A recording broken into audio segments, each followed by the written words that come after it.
Hello, it's Jonathan. Perhaps an emergency. 1540 on the helipad. All right, thank you. Bye. 20-year-old who's crashed her car towing a trailer. She's not wearing a seatbelt. She's rolled. She's hurt her ribs. Probably has nasty injuries. Dr. Jonathan's about to receive a young dairy farm worker who's rolled her ute in rural Victoria. When someone's not wearing a seatbelt, it automatically ups the ante and the risk of what injuries they might have.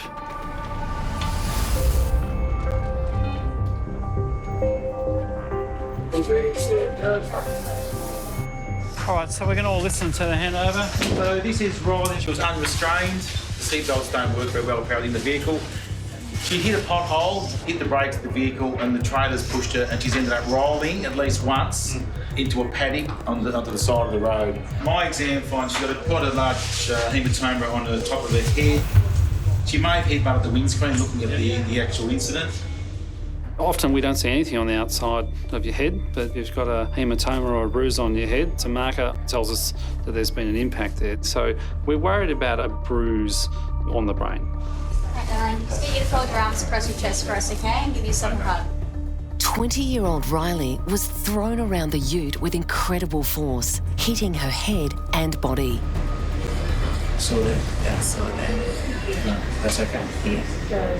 That sudden stopping force without a seatbelt is where you tear your major organs, and that's what kills people in car crashes. And did you get yourself out of the car, or you couldn't get out? I just remember, I don't remember actually crashing as such. It's just what they've told me to happen. When we talk to patients, even from the very start, we get a sense of what their brain injury potentially might be. So within a few questions, often we get a sense that there has been a head injury. Those little subtle things that people wouldn't normally say when talking to strangers are little clues to us. So we're thinking, this isn't quite right. The thinking's not quite right here. Dr. Jonathan orders x-rays looking for rib, limb and pelvic fractures. Yeah, it's Jonathan. Can I get a mobile chest and pelvis in trauma, please? Is your face sore? I mean, you've got lots of dirt and stuff on your face. Yeah, did you have a blood nose or anything? I did when it happened, but that was all. Yeah, okay. I can remember looking in the mirror and the trailer going everywhere, and I put my foot on the brake, and that's all. Riley's sketchy recollection of the accident is a sign she may have a brain injury. We'll give you something for the pain. How bad is it now? It's bad when I breathe, when I'm not breathing. Yeah. Riley's mum and stepdad are on their way to be with her. Very fast rollover with a trailer.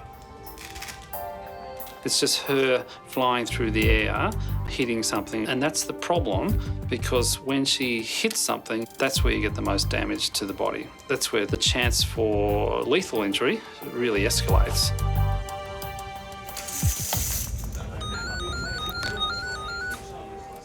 From Melbourne receiving. Yeah, g'day, Royal Melbourne. It's Alex on 953.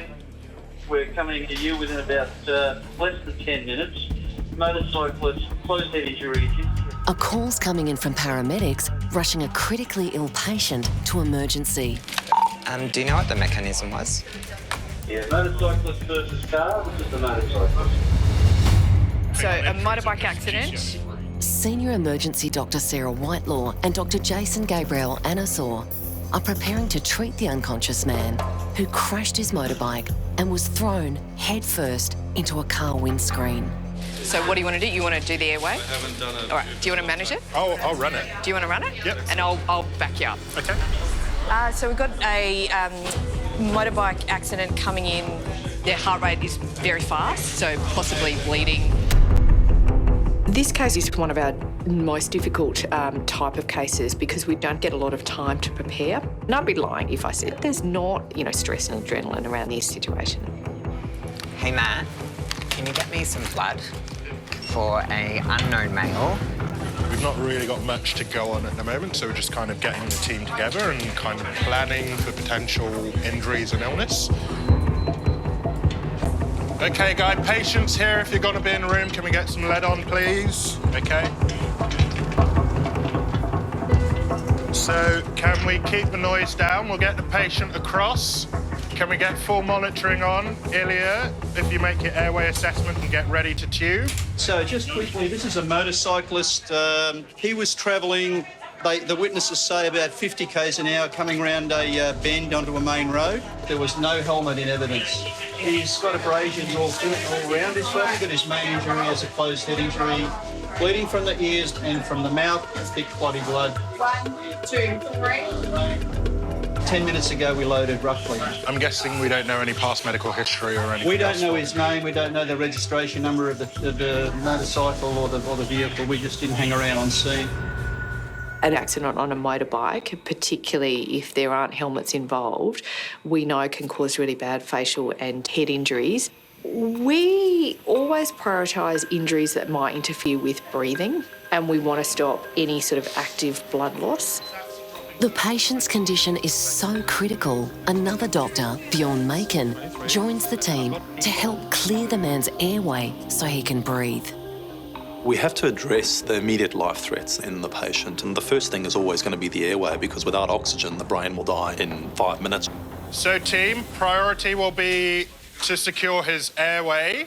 Quiet in the room, drugs are going in, please. Yeah. I'll let you know when to proceed at 60, okay? Stop bagging. He's actually stopped breathing now.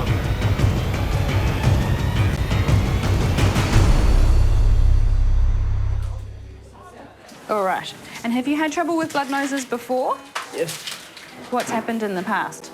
Same thing. Same things, okay. Down the back of your throat. In a nearby treatment room, Dr. Maya Kubert is meeting 62-year-old grandmother Miro, who's been battling a serious nosebleed for hours. And you're on warfarin, is that right? How long have you been on the warfarin for? 25 years. Okay, and that's for a valve? Mitral valve or a mitral valve? Okay. Yeah, you're right. No, long night. I'm just going to go and get a spray. I'll be back in a minute. Okay. Her blood has been thinned by a tablet called warfarin that is stopping her blood clotting because she has an artificial heart valve. But when your blood is really thin, it doesn't clot. So stopping the blood nose like the rest of us would be able to do with just a little bit of pressure is very difficult for her, and it can be life-threatening if she can't stop the bleeding. If Miro's nose continues to bleed, it will lower her blood pressure, causing weakness and fainting. It could even damage her heart and brain. All right, young lady, we're just going to spray this gross stuff up your nose. And it's just going to make you... It's a horrible taste. Dr. Maya's first step is to spray Miro's nose with an anaesthetic, which numbs the area and helps tighten blood vessels. This is horrible. You're a brave soul. Yeah. All right. Doing a good job. Just running a bit, that's just the spray, some of it's coming back in. But if it starts to bleed back down the back of your throat, it's really important that you let me know, and it's really important you try not to swallow it and spit it out into there for me. Okay. Yeah. Is your husband here? No, yes. He's coming, is he? Yeah, I come by ambulance. If the bleeding goes on for longer, you can lose a fair amount of blood from a nosebleed, so it can put you at risk. So your blood pressure can get low, and we need to obviously replace the blood if it becomes a large amount of losses. If the bleeding doesn't stop, Miro could need surgery. And I said to my husband, I'm scared to go in bed. Yeah. Guys said I start bleeding again.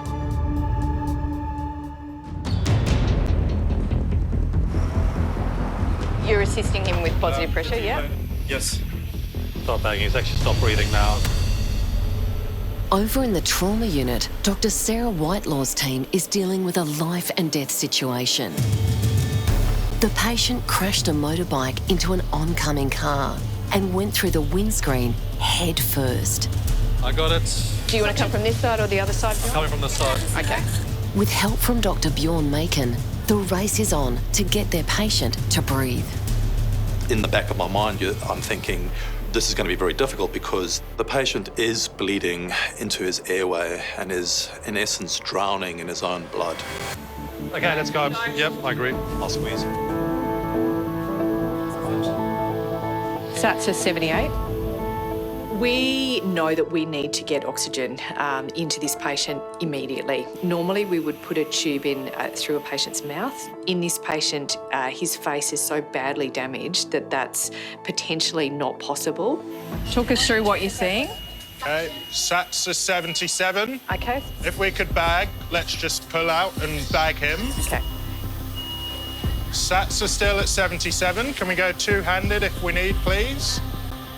If we can't get the tube in the usual way, then we're going to have to make what we call a surgical airway, a hole through the front of the neck, and put the tube in that way. Okay, Sats is 71.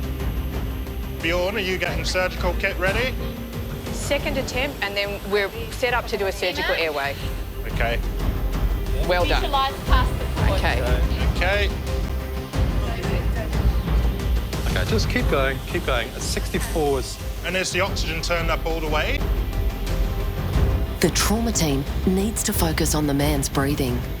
It's touch and go. Okay, Sats are coming up, guys, so we're in the right place. Sats are coming up. We're going in the right direction.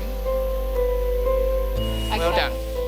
With the patient's breathing now stabilised, the priority is looking for any life-threatening internal bleeding and brain injuries.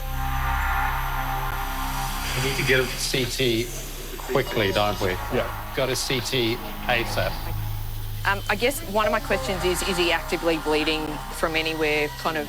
Can see he's bleeding from the right side of his right ear and it's actively dripping. Main concern is a significant closed head injury. CT are ready for us now. So significant head injury, but other than that, we don't know. But I would describe him as critically injured. In the midst of the chaos, Dr. Sarah finds out more distressing news. The police have just let us know that this gentleman's brother was also involved in the accident. So his brother is actually here and also injured, and we'll have to find out how severe his injuries are. I wouldn't be surprised if you've got some broken ribs there. In another trauma room, Dr. Jonathan Papson's waiting for X-ray results of dairy farm worker Riley, who rolled her ute and was thrown around the cabin because she wasn't wearing a seatbelt. Jonathan suspects the 20-year-old has fractures and possible life-threatening head and spine injuries. All right, darling. We're just going to put you onto a nice and fitting collar, okay? Perfect. My boss came. They couldn't get me out, and then the firefighters came and cut me out. And was that helping? Riley's parents are making the 3-hour drive to the hospital. Oh, yeah? On the line of that. Hello? The X-rays are inconclusive. So Dr. Jonathan orders a full body scan as he's worried Riley has serious internal injuries. The CT scan's going to have a look at your entire spine, from your neck all the way down, and all your vital organs and everything in between. We'll be able to figure out if there is any damage to any of your internal organs or anything. Okay? Nurse Sheridan Dobson explains to a frightened Riley what's about to happen. 1, 2, 3.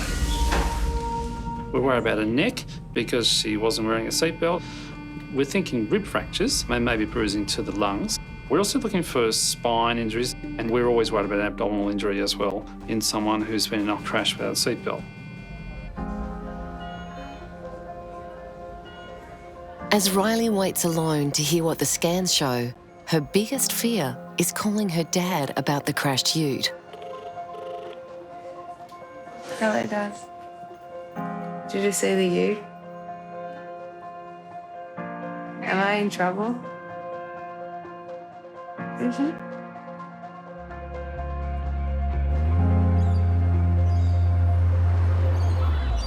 So I don't want you to swallow any of the blood coming down the back of your throat. So I want you to put some water in there, gargle it all around. Dr. Maya Cubitt's trying to get grandmother Miro's nose to stop bleeding. When did it start bleeding? I bled last night for hour. Yeah. I was in emergency. Here? Have you been in our hospital with that problem? Yeah, I was here. Yeah. It's the second time in the last 24 hours she's been rushed to the Royal Melbourne Hospital for the bleeding. Is it still going down the back of your throat? Yeah, I felt in my throat I have blood. Do you think it's probably stopped now? No, it's not. Not now. Okay, I'm going to have a look. It's still bleeding. The anaesthetic spray Dr. Meyer used hasn't stopped the bleeding. In Mira's case, her blood is thinned. She's using a medication to stop her blood from clotting. It will clot, it just takes longer. We're going to move towards that horrible pack, but we're going to do it in stages. I'm going to try the spray again. The benefit of the spray, if we get it really covered in there, is that it'll help with the uncomfortable pack because it's a bit numbing. But in order for it to work well, we'll need to get the clots out first. The first thing we do is to try to clear out any of the things that might be in the way of the blood clotting. So we actually weirdly get her to blow her nose to try and make the surface of the area where we want the clot to form a nice clean surface. But blowing out the clots will first make the bleed worse, and Dr. Meyer prepares Miro. So this is going to be really uncomfortable, hun, and I apologise in advance. Miro's distressed, and her husband Ninad is yet to arrive. Good one. Which side is it that's bleeding the most? The left? Both. Big blow for me. Blood is not something that people are used to seeing. It makes you immediately aware that something is wrong. So some of her fear is about her lack of control and her inability to manage the situation and her fear about what that means. Dr. Meyer updates her notes on Miro's condition while waiting to see if the bleeding stops. But the yelling from an aggressive patient nearby makes it hard to concentrate. I think we convince ourselves that we can block it out, but it creates a general low level of stress, I think is the reality. And fear. Sometimes things get a bit out of hand. JK, you let me know if you need a hand. Dr. Sarah Whitelaw feels it too. Her husband is a surgical specialist at another hospital, but not in emergency. There's obviously some of us that are less bothered by it than others.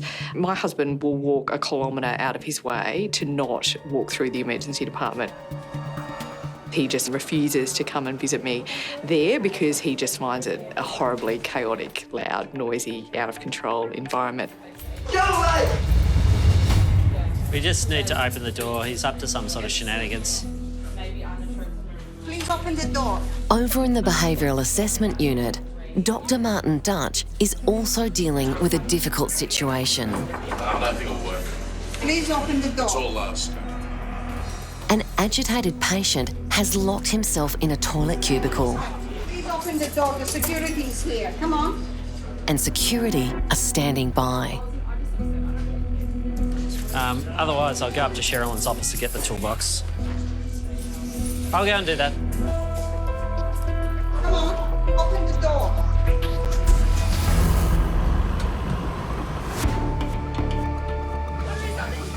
I wouldn't be surprised if he's got something else with the speed and the lack of protective gear. In the CT room, Dr. Sarah Whitelaw's motorbike crash patient is slipping between life and death. Scans show massive fractures in his skull. He was pretty close to dying, I would say, quite frankly. Ultimately, it's quite likely he'll need to go to the operating theatre with a neurosurgeon.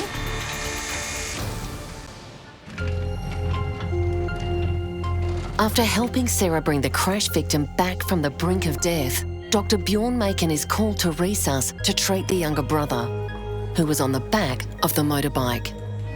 ED is all about an ability to rapidly respond to the situation and to be pretty malleable, both in terms of your brain and in terms of your mood. It's almost masochistic, isn't it? A lack of control. Ready? 1, 2, 3. And the reason you say the shoulder is dislocated is... Yeah. Can't move it much. Yeah. Whatever's going on, there's something. Take some deep breaths for me.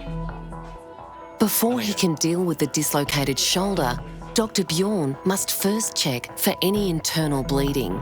We're going to cover you up and get your pants off, okay? Are you wearing... You're not wearing undies? No. Yeah, but we'll cover you up with the blanket, okay? Please. Listen to me. I have to look at your legs, okay? You've just come off a motorbike.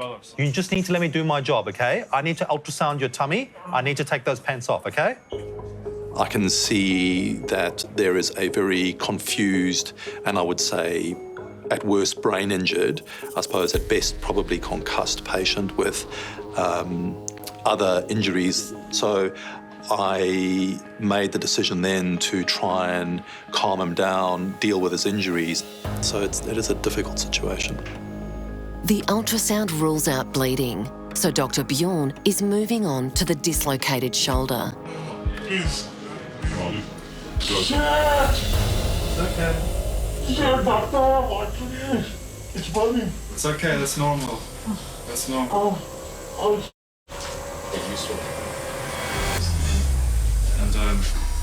we're done. The team has successfully put the man's shoulder back in place. He has no idea his elder brother's life is on the line. It's one of those, I think, sad situations where we haven't actually been able to tell him that potentially his loved one is quite severely injured. Open your eyes. Good. He's still got a concussion and he's not really making new memories. So we're going to have to wait for him to sort of start making those memories before we then try and break the bad news that his loved one's potentially got an unsurvivable brain injury. We'll have to see.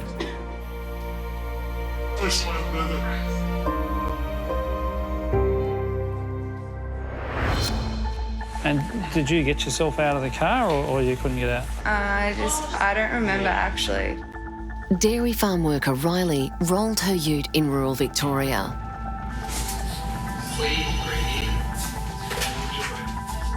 She was flown by air ambulance hundreds of kilometres from home to the Royal Melbourne Hospital with possible head and spinal injuries.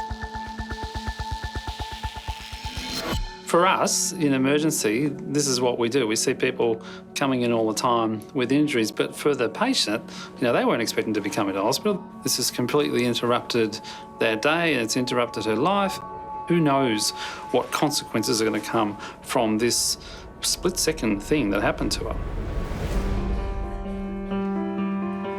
Riley's mum and stepdad have made the long drive to be with her. It was a horrible thing to turn up to, knowing that your daughter had been in a car accident, and to get there with police cars and ambulances and fire trucks and a helicopter and people everywhere and a vehicle in the paddock. I just felt sick. Riley must wait until scan results reveal the extent of her injuries. It's really important to have family, especially with Riley.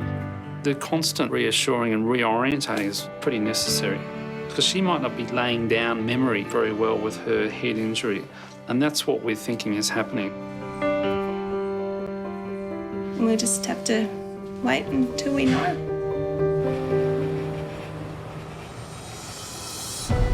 All right, so I think he's really tachycardic. It's quite possibly because he's in pain. He's got a really whopping great palpable pulse now. I think we need to make sure that he's adequately analgesed and sedated. Back in trauma too, Dr. Sarah Whitelaw's team is still fighting to save the motorbike driver who crashed and was thrown head first into a car windscreen. Hi, it's Jason in emergency. We've got an unknown male. He looks to be in about his 30s. So he's been seen by the trauma team and neurosurgeons here. To reduce the dangerous swelling on his brain, neurosurgeons have been called in to drill a hole into the patient's skull. We're worried about increased pressure within his brain. So the neurosurgeon's gone to go and get a device to put in to monitor the pressure in his brain.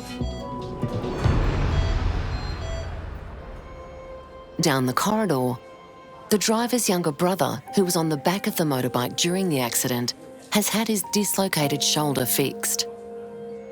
We can't tell anything yet, sweetheart, because he's just been to scan.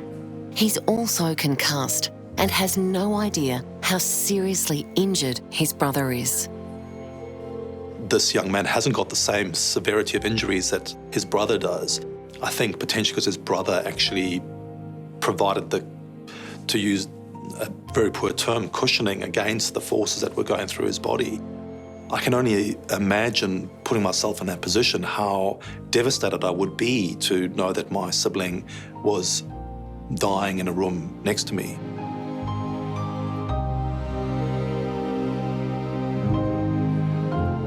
There's not a lot more we can do. He will need to go to the operating theatre and then probably to the intensive care unit. As the driver is wheeled off for surgery, his younger brother is monitored nearby, and Dr. Bjorn takes a moment to reflect.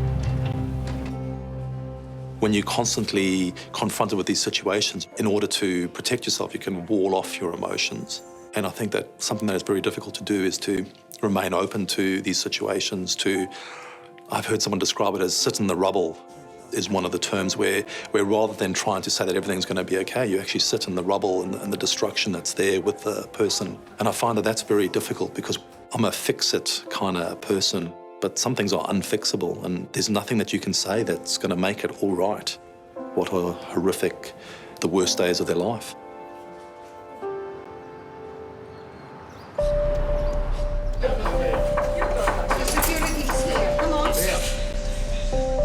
Open the door now, please. Back in the behavioural assessment unit, Dr. Martin Dutch is trying to get an agitated patient out of the toilet.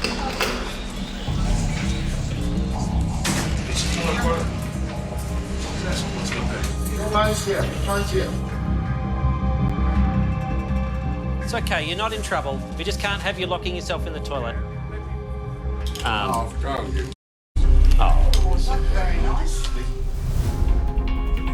As the Director of Emergency, Dr. Mark Putland worries about the abuse and violence his staff face.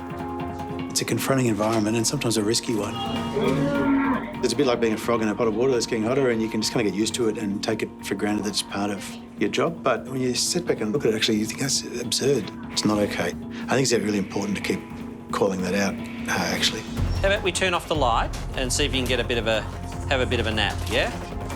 With the wayward toilet cubicle patient now restrained, Dr. Martin rejoins colleagues at the main desk when more trouble erupts. Back off, mate. No, back off, mate. Back off. Go away. Go away. Back off, mate. No, back off, mate. Back off. Go away. Go away. An aggressive man is trying to smear his blood on staff.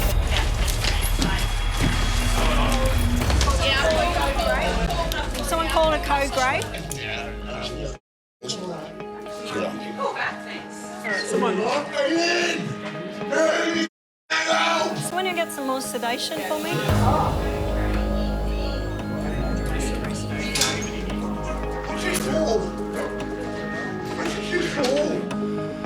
Security and staff hold the violent man down while he's sedated.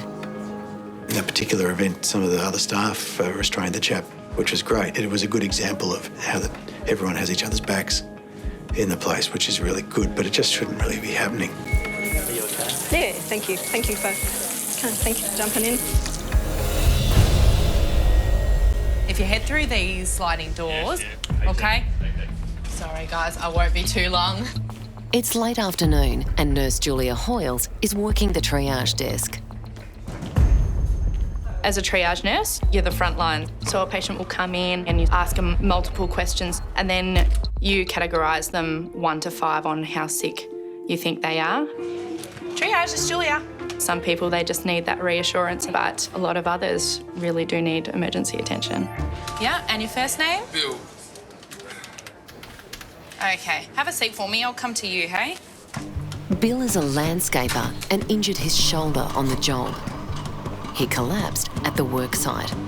So what's happened? I left my shoulder on the air conditioning unit at work. Yeah? And I thought I'd dislocated it, but I don't know, I think it's just, I'm in so much pain. Okay, whereabouts in the arm is it? Right up there? And out of 10, how bad's the pain? Oh, 9, I'd say. No, it sounds like a stupid question to answer you like this. 9 or 10, yeah. His blood pressure's through the roof, and he's quite a young guy, so that's quite abnormal. So we're going to get him inside the soon as we can. So he's obviously very uncomfortable. Bill's in obvious distress. I'm thinking the worst, it may be a dislocated shoulder. So I've made him quite a high priority. Come on in, we'll get the doctor to assess it now.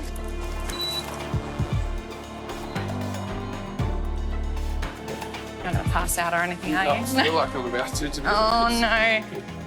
I'm here to catch you if you fall, all right? Julia hands Bill over to Deputy Director of Emergency, Dr. Steve Pincus, who's treated countless shoulder injuries. All right. I'll just get him a chair. All right. Thanks, Bill.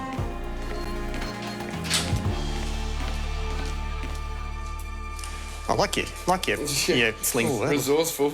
Resourceful. Looks a bit painful, mate. You don't think you'd want to wear that sling for a long time. Right, good arm Bill first. made his own makeshift sling from irrigation line lying around at work. Move your head I yourself can't on the move picker. it. Okay. Hang on. Good arm first. Okay, let's have a look at it. It's apparent when I look at him that the injury is actually on his back rather than on his shoulder. One of my concerns is that Bill has injured his shoulder blade. Tell me about your shoulder. What's all the scarring I've got there? a plate there. Yeah, what did you have done? Plate. Just like I snapped my collarbone. Yeah. So it's got a plate across there. Okay, you've actually basically whacked the scapula itself. Okay, rest yourself back. Let's get you comfortable, a bit more comfortable. What do? You Sparky, are you? Landscaper. Dr. Steve is worried Bill may have a fractured scapula, which could mean he'll be off work for months. Oh.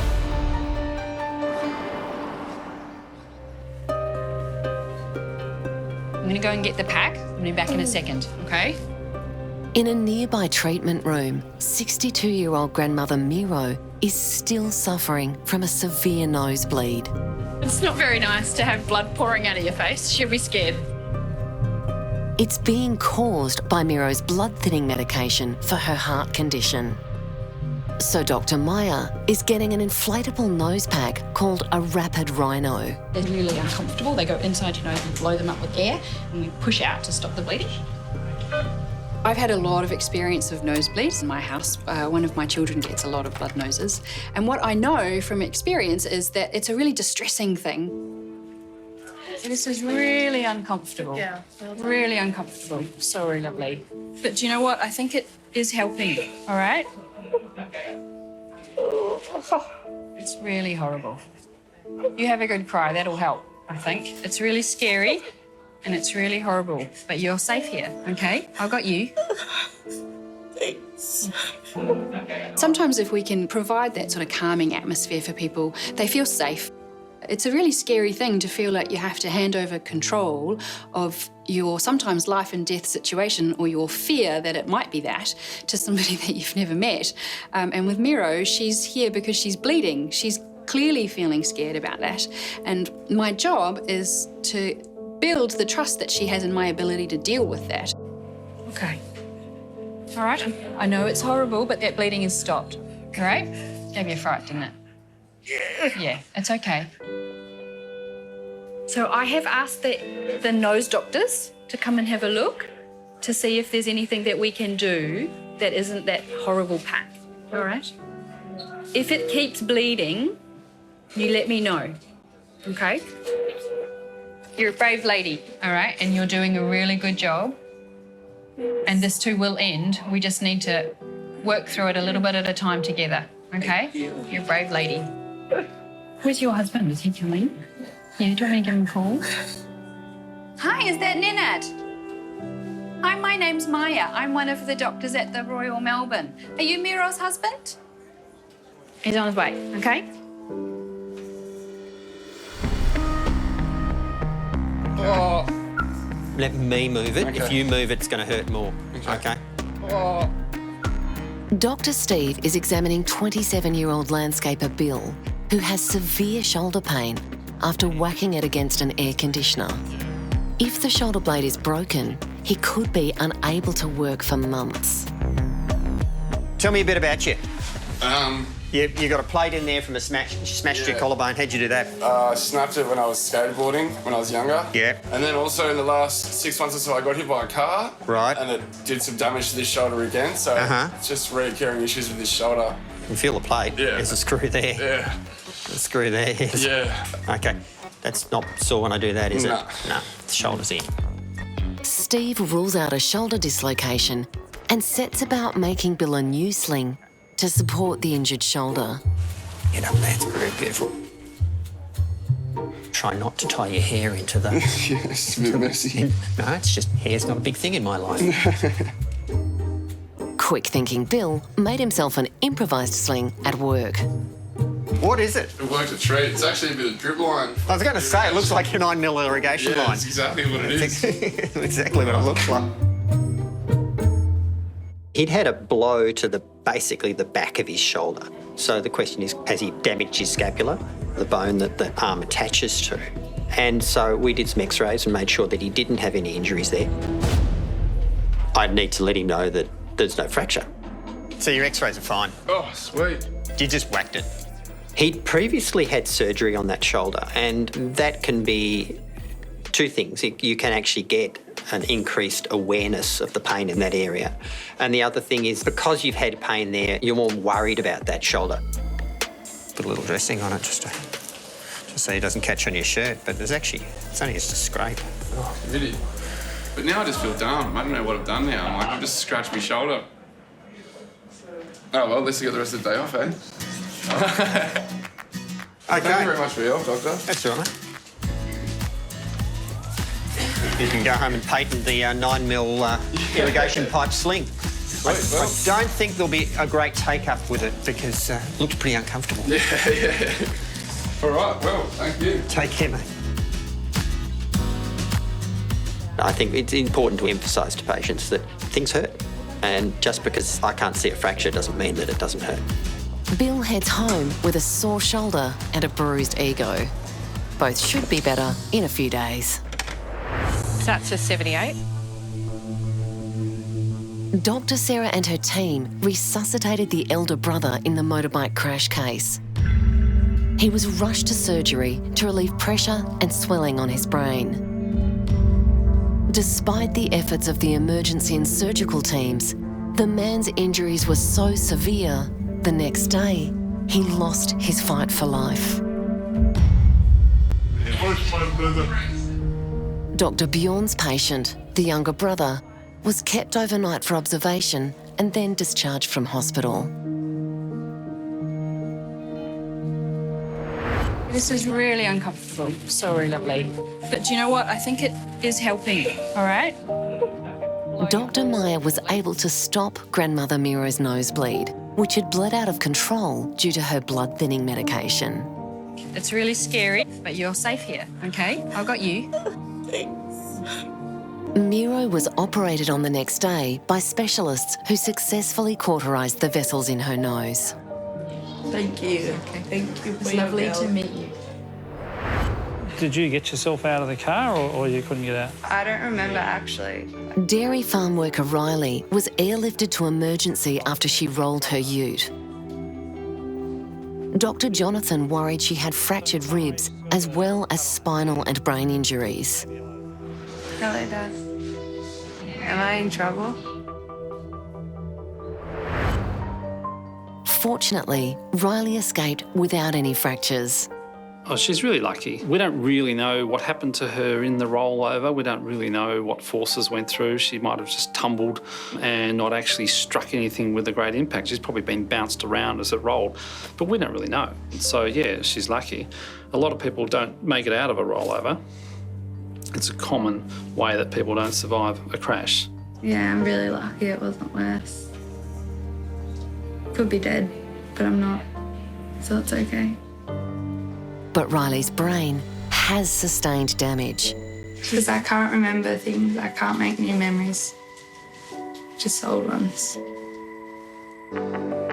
After 2 days in hospital for neurological tests, Riley moved to a rehabilitation centre for further treatment. She's making a good recovery and already taking tentative steps to get back to work. Royal Melbourne Emergency, Kim speaking. A call is coming through from an air ambulance flying to the Royal Melbourne Hospital from rural Victoria with a man who suffered a horrifying accident at work. It's all happening. Meeting Sheridan. Sheridan, I've also got a helicopter coming. It's a chap who's working at an abattoir. He's got his hand crushed. Amputated? Yes, severed at the wrist. It's hanging on by a piece of string. Deputy Director of Emergency, Dr. Steve Pinkers, is starting his afternoon shift as the paramedics call in. I can get a flavour for what the day is going to be like by how busy the place is already. But as to what will actually happen during the day, what cases I'll see, what patients will present, I don't know exactly what I'm going to be doing every day. That's emergency medicine.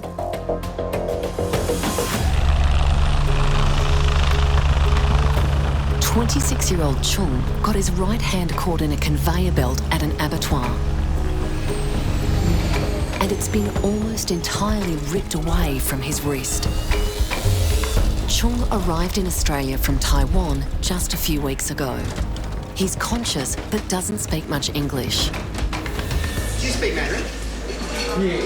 Because supposedly this patient only speaks Mandarin. So I can speak Mandarin too. Perfect. Perfect. That worked out well. Okay. Hi everyone. G'day, mate. So we'll get him over first, guys, before we do anything.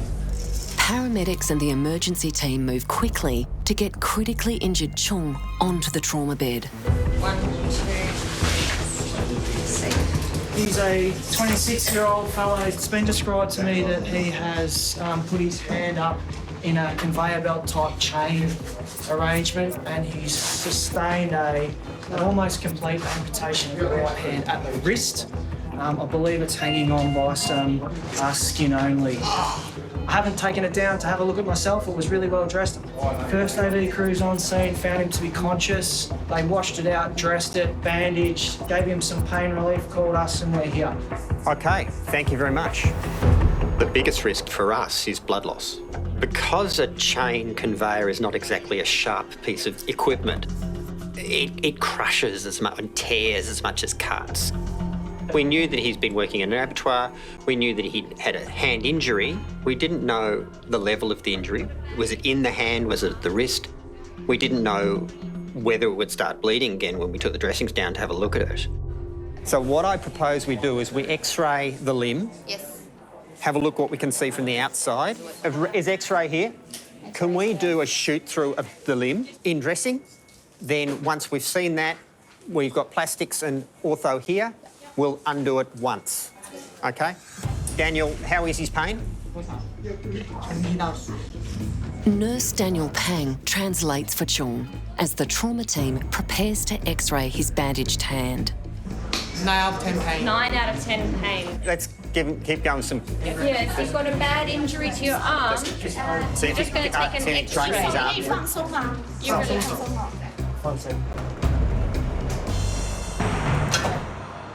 Let's have a look.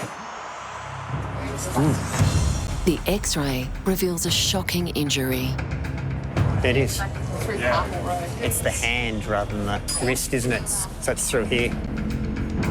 It's a single limb injury, which is basically through about that level, through like that.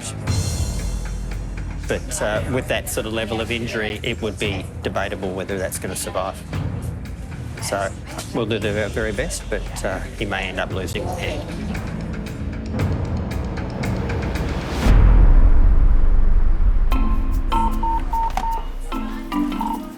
Royal Melbourne receiving. Coming here with a 19-year-old female, history of asthma. Dr. Bjorn Macon has been an emergency doctor at the Royal Melbourne for 5 years. Royal Melbourne received. We'll see you in 5 minutes. He's got just minutes to prepare for a young woman arriving by ambulance who's having a severe asthma attack. We need to get the non-invasive set up and I need nursing staff. Yep, they're going into our 6. Okay, cool. I'll go and set up there. We should set up for what the worst case scenario is and then hope for the best. So we'll just meet it with an appropriate crew to be able to deal with sort of someone who's crashing. The bed's not made and we haven't got an NIV in there, so I'll need a... So maybe we'll have to do it in here. Yeah, just nebulized salbutamol, Atrovent. With so many patients in emergency, resources are overstretched. As the paramedics arrive, Dr. Bjorn is making the bed. this patient is critically unwell and we need to get her onto bed, and if I can facilitate that, that's great. And if I have to do the bedpan or wipe the bum or do whatever's necessary, then that is absolutely my job, and I truly believe that. Okay, it's going to be a sharp movement. 1, 2, 3. Gabrielle is a 19-year-old shop assistant who's only recently developed severe asthma. Focus on the breathing, okay? Don't stress. We'll get things sorted out. She's been hospitalised more than a dozen times in the last 2 years. So, Gabrielle, do you feel like your breathing's gotten better since we started with the mist, or do you think it's gotten worse? Gotten worse, has it? The ambulance paramedics had given her steroids very early on in order to try and reduce the swelling. That's the mist. The basic treatment of asthma is a nebulized medication to try and target the lungs specific. Were you at work when all this started? So you still managed to get to work, huh? Gabrielle took a break from work to buy batteries for her portable nebulizer when she collapsed in the chemist. When you've been in the ICU, have you ended up having to have a tube put down to breathe for you? Once before. It's pretty bad, isn't it? If Gabrielle's attack isn't brought under control soon, the next step is to intubate by putting a breathing tube down her throat to pump oxygen into her lungs. Just going to have a listen, okay? The reason that intubation is not a good idea is because it doesn't fix the problem. Deep breath for me. In an asthmatic, it is really the intervention of last resort. Okay. And there's a bit of wheeze, but there's quite a lot of coarse crackles there too. Have you been having any fevers over the last few days or weeks? Virus. Virus. You've had a bit of a virus, have you? Have you been taking any antibiotics or anything like that? No, okay. We're going to go into flu precautions. Can we just get face masks on, everyone? She's really had quite a lot of therapy so far, and it doesn't look like it's really making much difference. I'm a bit worried about you because you're just working so hard that you're going to get tired, okay? And you know that when you get tired, that's when you end up sort of with that tube breathing for you, and that's not necessarily the greatest thing in the world. In essence, what she's doing is she's breathing through a straw, and even a healthy young woman will eventually become exhausted. She will no longer be able to generate the forces necessary to breathe through that straw, and she will very rapidly decompensate and potentially die. You're still going to hang in there?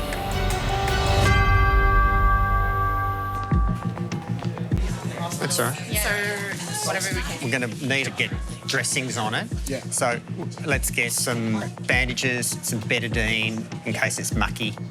In Trauma Bay 2, abattoir worker Chung's right hand has been almost severed when it was caught in machinery.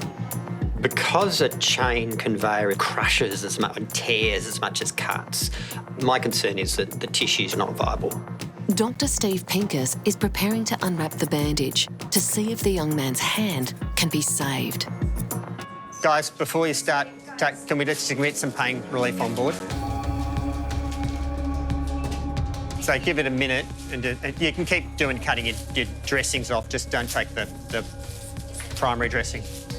Removing the dressing is very dangerous for the patient. The key thing is we don't want blood loss. And the more times you disturb the dressing, the more chance you are going to make it start bleeding again. Let's get the tourniquet on in case we need it. We won't do it up, we'll just put it on loose. Look, it's there, it's not going to do any harm, but it's just there. It's just there. If it suddenly starts hosing, it's there. It's going to be completely mushed. Okay, go for it, guys. Chung's hand has been cut through and is literally hanging by a piece of skin. It's a devastating injury for the young abattoir worker. Let's pop some betadine on. Doctors from plastic surgery and orthopaedics examine the catastrophic injury before quickly rewrapping it. Daniel, can you help the plastics reg consent him? Chung is being prepared for urgent surgery. When did you last eat? 今天吃早餐吗？有。什么几点？大概几点？Around 10 to 8. Okay. Thank you. Nurse Daniel is translating for Chung as plastic surgeon Dr. Libby Shakula explains the risks of the operation. Okay, how is he feeling at the moment? Can he talk? Yeah. So we need to go to surgery. Can you tell him that? 从我们决定就照完 X 光前呢，就要 So 把 just to let him know, with this sort of injury, the main aim is to explore everything and see what is feasible to repair. It's a pretty bad injury. Usually when it's a twisting type of injury rather than a sharp cut, it's a bit more difficult for putting things back together. 就是说你这个伤是要怎么做的，而且这个受伤比较。 So we'll do our best to get the blood supply flowing again and to stabilise all the bones. He may need several other operations. The worst case scenario is if that does not work, that he will lose his hand.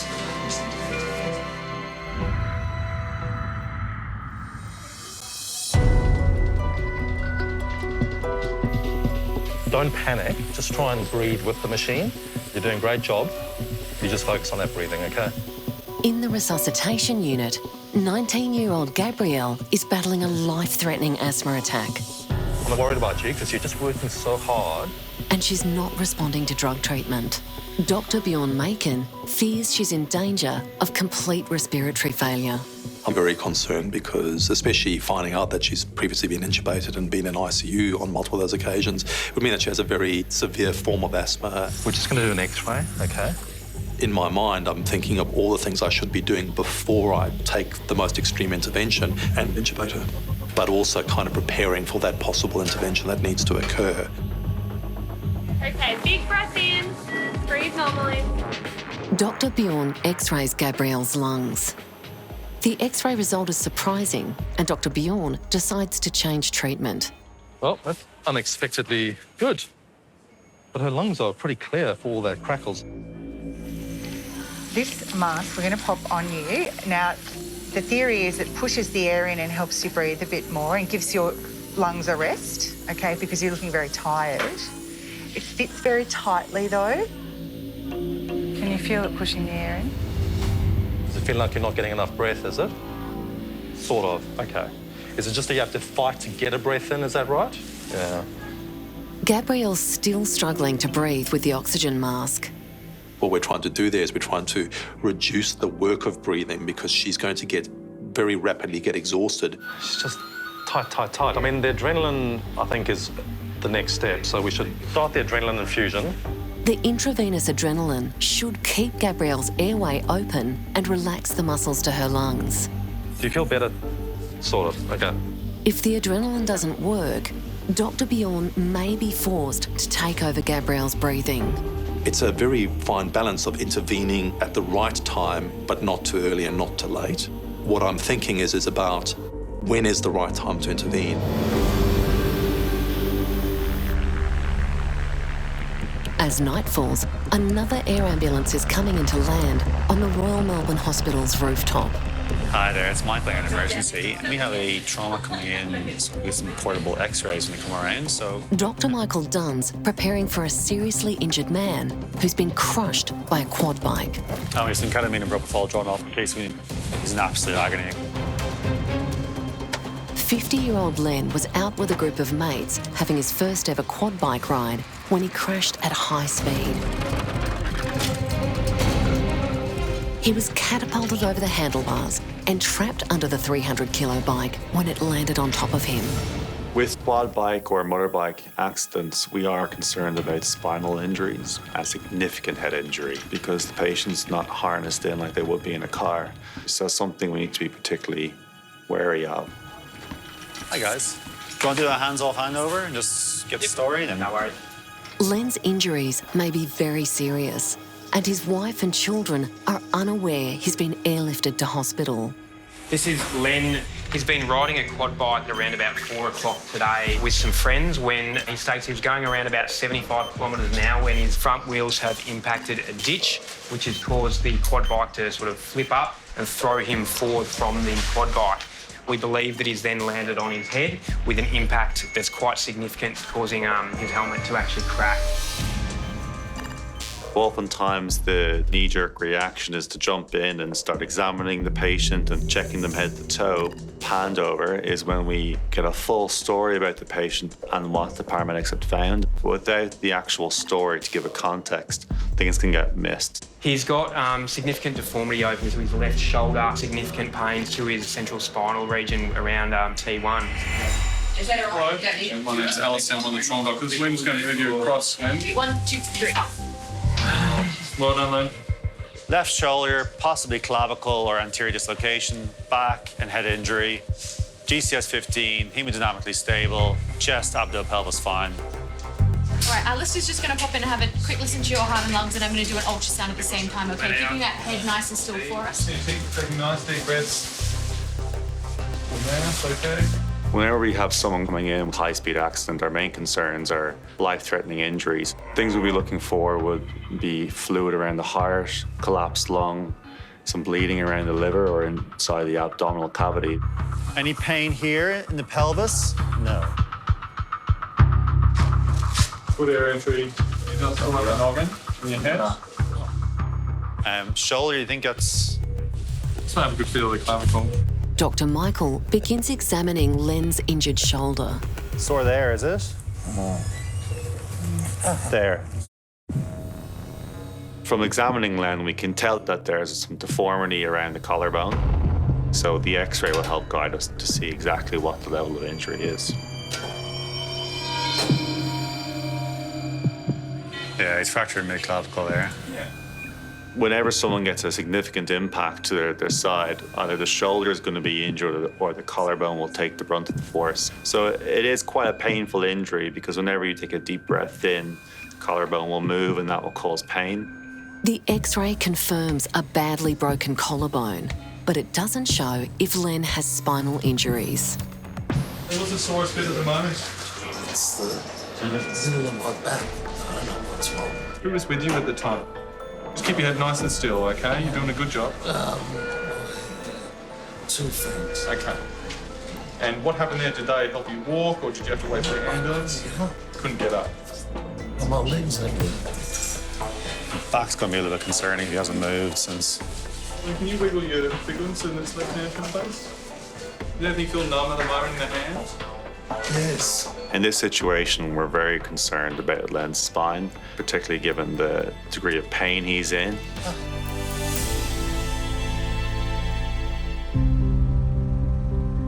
Has he been in Australia before?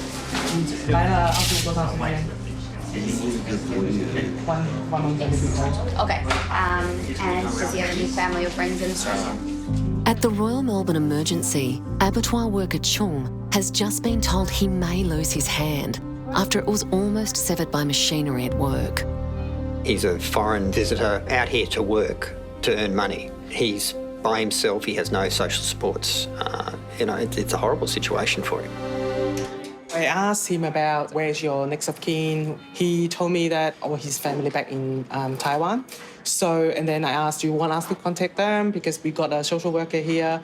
And he told me, no, I don't want them to worry about me while I'm in Australia.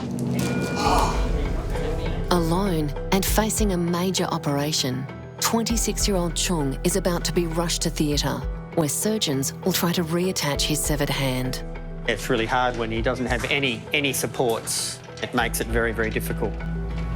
The problem is partly the level of injury, but also the nature of the injury. It's crushed rather than cut. And so with that crushing, you get damage to the lining of the blood vessels, and then what happens is you get clotting, and so it's much, much harder to repair the tissues. So I would have thought he has a very high risk of losing that hand.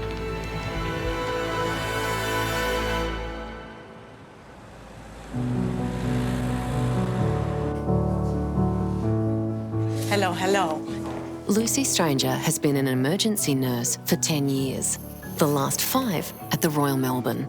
I'm just going to run off. I'll be back in a minute. Before, I open the curtain, I try and take a breath, try and remember that this is probably one of their worst days, or at least a day where they're feeling uncertain and probably insecure.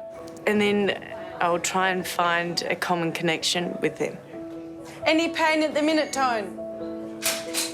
Oh, nothing special.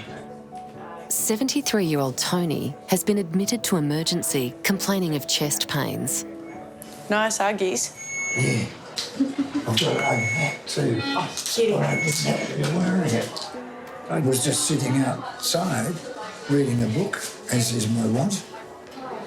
I suddenly just developed chest pains. And at my age, that could be nasty. Has it happened before? No. Well, not to this degree, put it this way. The retired school teacher doesn't have a history of heart problems, but he has a terrible cough that's getting worse. Pardon me. I'm just going to have a listen to your lungs. So if you have a cough, go for it. Cough now. Take a nice deep breath in and out.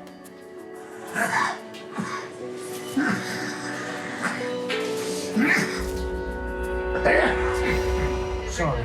You all right, darling? I am getting someone to have a look at your ECG and we've sent your bloods and we'll keep an eye on you. Can you let us know if you get any of that pain back or anything odd or funny? How does that sound? Plan? Nurse Lucy consults with Dr. Glenn Harrison.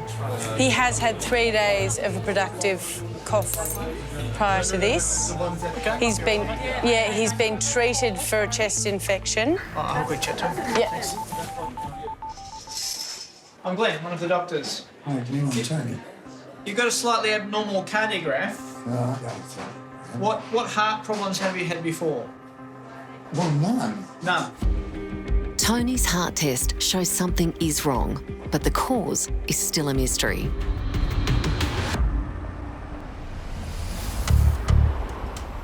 We're going to roll you onto your side and have a feel of your back, all right? Back in trauma, Dr. Michael Dunn's seriously injured patient Len is lucky to be alive after a high-speed ride with mates went horribly wrong.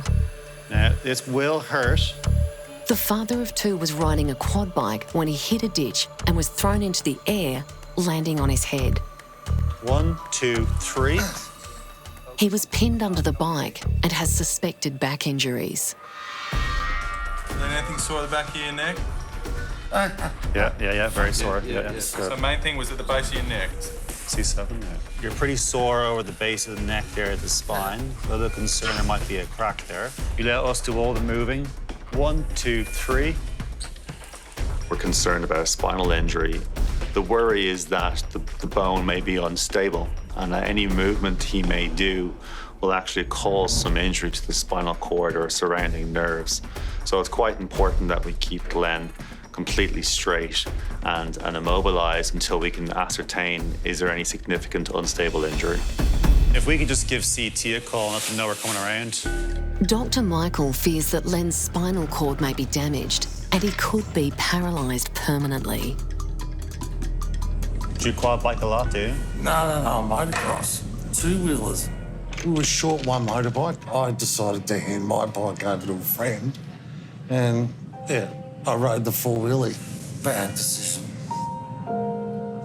This has obviously been a very traumatic injury for Glenn. Until we get this collar on and get the orthopedic surgeons, I want to keep your head basically and back flat. While we do focus on the treatment and the medical side of things, it's also important to see that this is going to affect their life moving forward. So a large aspect of our job is to be able to reassure patients and get them on the right track. Then we're watching you the whole time because we need us urgently. There's a microphone in the machine, okay? I suspect that he might have a fracture of his lower cervical spine, which is the base of the neck. And given the mechanism, the fact that he was going 75k and came off, there is a chance he may have something in the brain.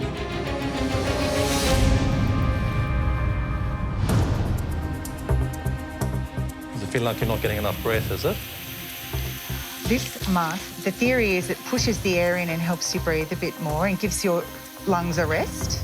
Dr. Bjorn Maken's asthma patient, Gabrielle, is struggling to breathe and has been given adrenaline to try to relax her airway. Her worried parents, John and Rita, have just arrived to be with their youngest daughter. And what we do now is leave things for half an hour, Okay, we'll watch it very closely and then we'll have a chat after that, okay? Gabrielle messaged her mum from the ambulance after collapsing in a chemist near her work. Visiting emergency has become a familiar and frightening routine for the family. Nothing you can do. Nothing.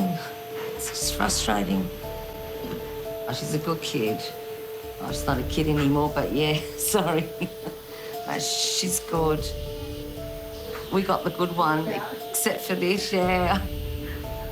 Yeah, we're just, you know, hoping that miraculously that it might go as quick as it came. It's the shop assistant's 14th visit to emergency since her first asthma attack 2 years ago. I have 3 children. I think being a parent gives you an insight into what people are feeling when that loved one of theirs is critically unwell. Dr. Bjorn suspects there could be another trigger for Gabrielle's frequent asthma attacks. Sometimes anxiety is part of the issue. Like if you're anxious, you're going to breathe faster, and if you breathe faster, you don't ventilate as well, and so it can be this sort of spiral. There we go, perfect timing. How are we doing? I cannot see anybody being anything but anxious when they are struggling to breathe to that extent. Let's have a listen at your back, my dear. Deep breaths. Dr. Bjorn decides to keep Gabrielle in hospital overnight to monitor her breathing.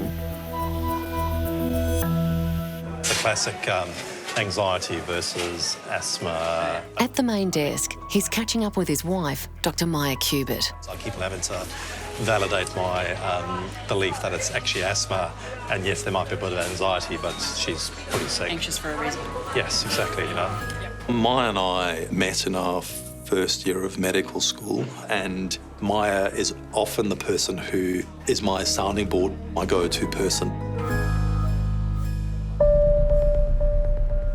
So we're going to bring her around for a CT scan now, okay? 50-year-old Len was riding a quad bike for the first time when he crashed at very high speed. The father of 2 was trapped under the 300-kilo bike when it landed on top of him. Dr. Michael Dunn believes Len could have life-changing injuries. There, he's come through the back. One of the spinous fracture. Yeah, he does. The CT scan reveals he's broken his back in 4 places, fractured his ribs and punctured his lung. Len has multiple fractures to his spine high up and also around the mid-back area. I think that given the fact that Len went over the handlebars and landed on his head, that potentially could have led to a significant head injury, and he's extremely lucky he doesn't have any neurological deficits, having had such a significant hit. But it seems that you've cracked the bones in the spine, so I want to keep your head and back flat. Len's fractured back is being protected with a collar. If one of the broken bones dislodges, it could crush his spinal cord. Yeah, that's perfect, right? So we'll get the orthopedic surgeons in to see you, okay? Your job is to keep taking deep breaths in. If you don't take full breaths in and out, parts of your lungs don't fully expand and you can get a chest infection. And if your pain gets very bad, just put your hand up and we'll get you some painkillers, okay? All right, come on. Len retired 4 years ago and regularly goes off-road dirt biking. But a generous gesture to a mate has changed his life forever. I decided to hand my bike over to a friend and, yeah, I rode the four-wheeler, hit a ditch and just got catapulted off it and the thing just rolled, and when I stacked it, I couldn't feel my back and I couldn't move this arm, and I just thought there was something bad wrong. I knew something was wrong. His son Jesse is on his way, while Len waits to hear if surgeons will have to operate. But I shouldn't have been riding that four-wheeler. First time and last time.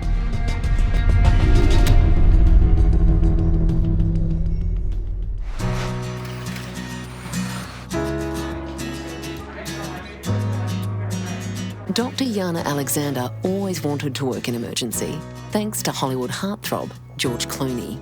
I was a big ER fan, so I think that was what did it for me in the end. I just really liked that show, and it kind of showed that side of medicine that was really unpredictable and fast-paced and exciting, and I thought that would be a good job to do. And that's why I picked it. Hi, Naomi. We're going to do all the work for you, okay? I'm one of the doctors. Hello. Hello, love. I'm just going to shut my eyes while you do what You you're shut doing. your eyes, do what you need to do. I'm just going to hold your head here. Dr. Yana's patient, 42-year-old Naomi, crashed her car at high speed following a nightmare close encounter. 1, 2, 3, and across. Oh. This is lovely Naomi travelling 100 kilometres per hour when she's seen a spider across her steering wheel. She's tried to blow it away off her hands, and from doing that, she's lost control of the car. It started swerving. She's then collected, you know, the safety barriers on the side of the road in the medium strip. Her car has hit that and then it's become airborne and flipped onto its roof. I'll show you the car. I thought the roof might have had a little bit of intrusion, but actually it's maintained its height. You poor thing, that's my biggest fear, is the spider in my car. Is it a big one? It was actually a tiny one, but I blew it, and I don't know what happened, whether the car skidded and hit something then or what happened, but it just went... Oh my goodness, you poor thing. When someone's crashed their car at 100 Ks, the first thing I think about is major head injury. And then you're thinking about spines. We're just going to have a look at you from top to toe, okay? Yeah, and I'm going to do an ultrasound of your tummy. Naomi was hanging upside down until passers-by helped her get out of the car. Okay, I'm just going to have a quick feel of your tummy, my darling. Any pain at all here? No. Okay, Naomi, just cold jelly on your tummy. Just having a look behind your bladder, okay? Is there any pain at all down here? Good. The ultrasound we can do at the bedside can tell us straight away if there's bleeding. It won't always tell us where that bleeding's coming from. This lady's had a high-speed injury with a flip, and so all those rotational forces make it quite likely that she's got a spinal injury. I'm just gonna have a look at your legs. Any pain at all here? No. Any pain at all along here? The examination isn't showing any immediate red flags, but Dr. Yana needs Naomi to have a full body scan for possible facial and internal injuries. I'm gonna have a wee look in this eye here before it swells up, okay? Facial fractures can be significant, especially if you get them around the eye. If there's a significant facial fracture, you're also more suspicious of intracranial, so injury to the brain, and so that's something that we'll have to look very closely for.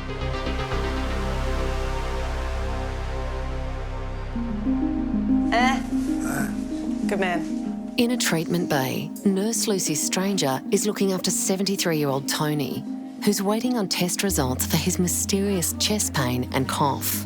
If you need me, call me. You've got an octopus. I do. Why? Because I thought it looked cool. And I wanted to be cool. Do you have anything to do with octopi? I grew up on the sea. You did? Where? There's lots of sea-themed things. I actually grew up there in Tasmania, down near the Iron Pot. Jeepers. My parents live on a yacht. Do they now? I think my favourite kind of patients are ones with brilliant stories and have great chat. When a patient wants to get involved in that, I love it. It's a personal preference of mine not to see girls with tattoos. You're talking about my tattoos. I was here. I don't care if people have an issue with my tattoos. Of course people are going to ask about them. They're everywhere. It'd be really rude and stupid of me to not expect it. And it creates conversation. Aren't they lovely? Can I pass on that? If you're going to have yourself graffiti... I wouldn't say graffiti, I'd say artwork. I'd say turned into a gallery, a walk-in gallery. Emergency doctor Ali Al-Haboubi has Tony's test results, which may reveal the cause of his pain. Chest X-ray is good, so all your numbers are fine. Terrific. Most likely it's a muscular issue, just with the excessive coughing that you've been having the past few days. All right, so everything's fine. Any questions? Can I go home now? Yes. You can. All right. Thank you. Thanks, mate. Thanks, Thomas. Thank you. How about that? Winner. Yeah. Happy? I love making connections with strangers. I think that's really beautiful and that's where it's really rewarding. Listen. Yeah? You can't go on your feet over there. Special socks, do you want a pair? You can have them. I'll steal them for you. New pair, though. Present for teaching me about boats. Well, there you go. Oh, well, trying. Look at that. They're even wrapped. Gift wrapped. Goodness, look at that. With a clean bill of health and a new pair of socks, Tony is good to go home. Call me if you need me. Were you able to walk at the scene, weren't you, Naomi? Naomi crashed her car at 100 k's an hour after she got a massive fright from a spider crawling across her steering wheel. I couldn't imagine anything worse. I don't know how I'd react in that situation, to be honest. She has serious facial injuries, and Dr. Yana arranges a CT scan of Naomi's head and spine. I think she might have facial fractures. News of Naomi's 8-legged hitchhiker is a hot topic at the nurses' station. Have you seen the video? It's on Facebook, and there's a car at the traffic lights, and they can see a spider crawling in the back of someone's, like, in the cracks at the back. Spiders are terrifying and gross.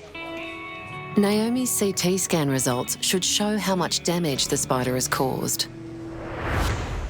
Back and head injury. Dr. Michael's patient, Len, was airlifted to hospital after a high-speed quad bike accident in remote bushland. An experienced dirt bike rider, it was the 50-year-old's very first time on a quad bike, and it ended in disaster. It's a little like that. I don't know what's wrong. The father of two broke his spine in 4 places, fractured his ribs, and punctured his lung. I guess they wouldn't give you the remote to adjust the bed just in case you wound up doing something. It's now been 5 days since his trip to emergency, and Len is now recovering in a ward with son Jesse by his side. I thought I was dead. I thought I was going to die. That thing rolled on top of me, that four-wheeler, like I was nothing and I was just a bag of potatoes, and that was the, 250 or whatever, 300 kilograms smashing on top of you at the same time. It's not good. Jesse's grateful his dad survived and that his injuries aren't much worse. It's very terrible what's happened, but I'm super glad that he's still okay. He's the best dad I could ask for. Without him, we would be... I can't even imagine, honestly. He's absolutely everything to me. He's my best friend, he's my dad, yeah. Fortunately for Len, doctors decided not to operate on his back. I suspect Len will actually make quite a good recovery after this injury, but it'll be a long process. And I think with multiple broken bones, it's going to be a lot of pain and a lot of rehab involved. But I think he's come away quite lucky. And what is Len looking forward to doing once he recovers? Can I say this on TV? I'm so looking forward to scratching my bum. On my own, which would be good, yeah. We're going to go into flu precautions. Can we just get face masks on, everyone? Dr. Bjorn's asthma patient, Gabrielle, was kept overnight for observation after her 14th visit to emergency in 2 years. She was discharged the next day. There's also good news for Naomi, who crashed and rolled her car when she was distracted by an unwelcome spider. Her scan results were clear and she was allowed to go home. Just to add to the humiliation more, the spider was tiny, but I'm going to remember it as enormous and rearing up on its back legs with its fangs sticking out, so I don't feel so silly. When abattoir worker Chung came to emergency, his hand had been crushed and almost torn in half by a chain belt. Dr. Steve prepared the 26-year-old for emergency surgery in a bid to reattach his hand. With that sort of level of injury, it would be debatable whether that's going to survive. So we'll do the very best, but he may end up losing the hand. How have you been going? Good. Good. You're looking a bit better in yourself today. Yeah. 4 weeks later, Chung is recovering from major surgery, which miraculously saved his hand. All right, well, let's have a look and see what's happening under here. It's healing up well. Today, Chung has returned to hospital for a procedure to clean up his wound. Although he's still got a long way to go, the early signs are good. I think the fact that we know the hand has survived is testament to the skill of the plastic surgical unit and the orthopaedic unit. The tissues were significantly crushed, and the fact that they have survived is really quite amazing. Hey, how are you? Keep going, keep going.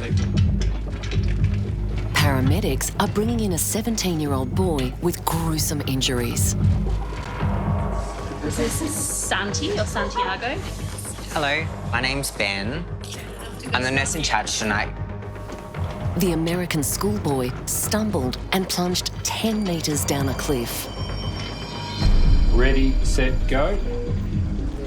And that was so painful. Yeah, I'm sorry, mate. Obvious injuries is he's got a compound lower third humerus there on the right side. That has just started hemorrhaging about the last 5 minutes, and he's got multiple abrasions. Trauma doctor Lauren Cohen has only been in emergency for a few months. Can you wriggle your toes for me? Good. Feel me touching you there? Yep. And there? And there? It's always very busy, always hectic. All the different staff have to work together to get the patients seen and assessed and treated really quickly. So it's pretty chaotic, but the emergency department has a great spirit. How's your health normally? Do you have any medical problems? No. When someone has a really obvious injury, it's easy to get caught up in that injury and forget that there could be other injuries we don't know about. So our immediate concerns are about protecting the spine, making sure the patient's able to breathe and getting enough oxygen, and that they're not bleeding massively. So those are the immediate things that we worry about. Santiago has snapped the bone in his upper arm in half, and under the bandages, it's poking through the skin. Yeah. Do you take any regular medications? No. Oh, beautiful. And when did you last eat or drink? I had a Big Mac for lunch about 10 o'clock. Oh, that'll keep you going for a while. Santiago is alert and oriented and talking to us, and I'm really relieved to see that because it immediately tells me that his brain's working, his heart's working, and we can actually see some of his personality straight away. All right, they're just having a look with the ultrasound at your belly, and while they do that, I'm just going to do a bit more of a thorough look over. Just going to have a look at your eyes. Got a bit of blood coming out of your nose. Breathe in for me. I got much more involved in Santiago's case than I normally would as a floor coordinator, simply because he's 17. Broken bones don't necessarily sound bad, but a badly broken bone to a dominant hand can have a huge impact on someone's life. So everyone step away while we do a chest x-ray. X-ray and recess spine. It's been a horrible day for Santiago, who only moved to Australia from the US 6 months ago. It's going to give you some pain relief. We'll give you a little bit of a head spin.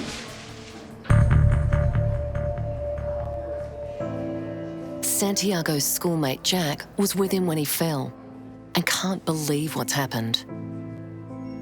I tried to stay calm, to keep him calm.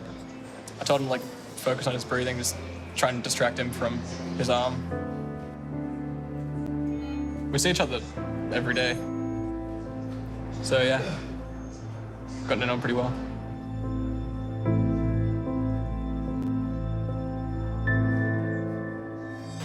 We're going to do that roll on the side now. Is everyone ready? On 3, 1, 2, 3. Okay. Yes or no? Do you have pain, Santi? No. Pain where Lauren's touching? No.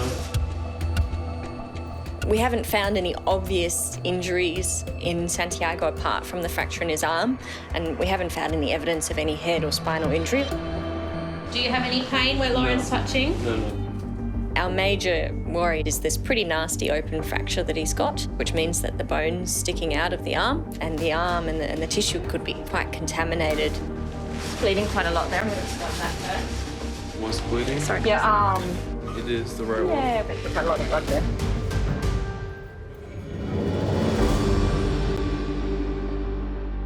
So the question we just need to think about is, do we go to the pad with blood Down the corridor, Senior Emergency Dr. Emma West is standing by for a critically ill car crash victim being rushed in by chopper.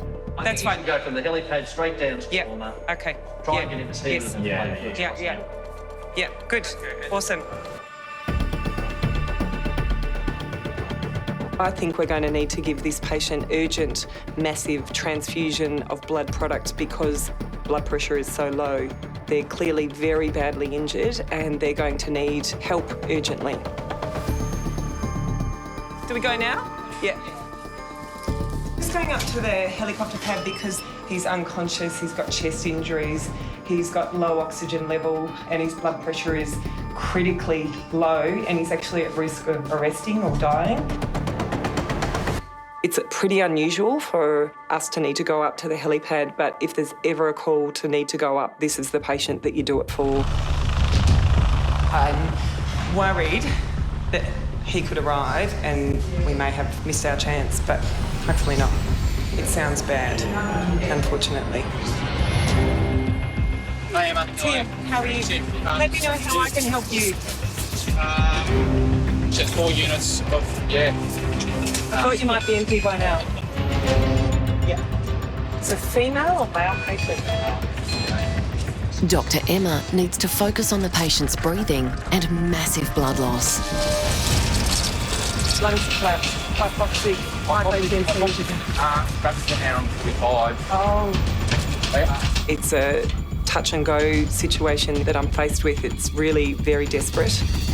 This patient has a blood pressure that's so low that their life is hanging in the balance in every moment.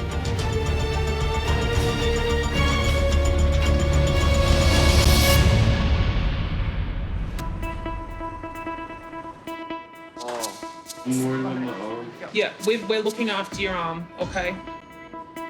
Over in resus, Dr. Lauren Cohen is still treating 17-year-old Santiago after he plunged 10 metres down a cliff. 1, 2, 3. Good man, well done.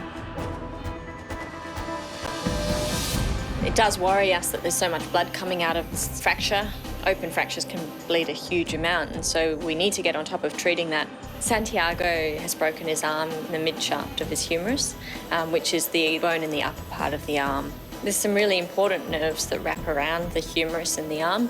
In particular, one of the nerves is the radial nerve that controls a lot of the movements in the hand, and that can very easily be damaged in this sort of injury.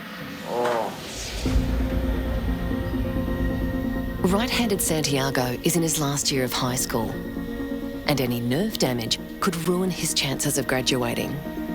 Can you give me a thumbs up? Beautiful. Can you spread your fingers out like a star? Good, well done. Point that finger up for me. Keep it there.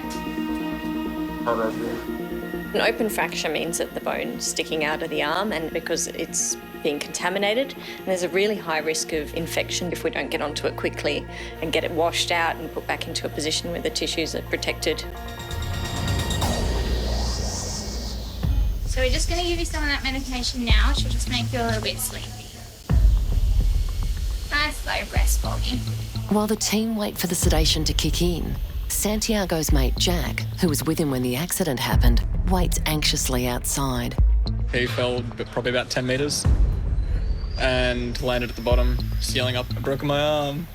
So I was concerned about that as well. I was like, shit, this could be very bad.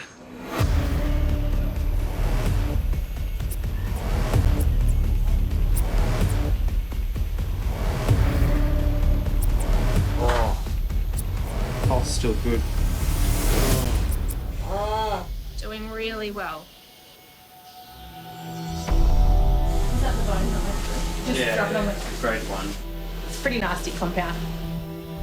It's a very contaminated wound. He's fallen down a cliff and arm tissues are all open to the environment. If we don't get on top of the potential for infection in this arm, he could end up with really serious infection in the bone.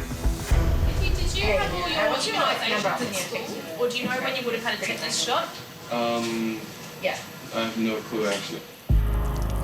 Giving it a bit of a clean. Doing really well.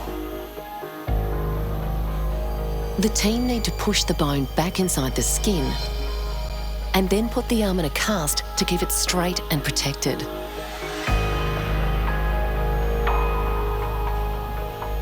Is Mum right here? In the hospital? No. I'm living with my aunt and my uncle. Do they know you're here? No. The teenager's parents are on the other side of the world and don't know about their son's horrific accident. Is Jack still there? Who's Jack? Is that your mate? He's in the waiting room and we'll get him in once you've had your CT. There's a chance that Santiago has damaged his radial nerve with this injury, and that could mean that he could permanently lose some of the movements in his hand. For a 17-year-old, that could be quite a life-changing injury.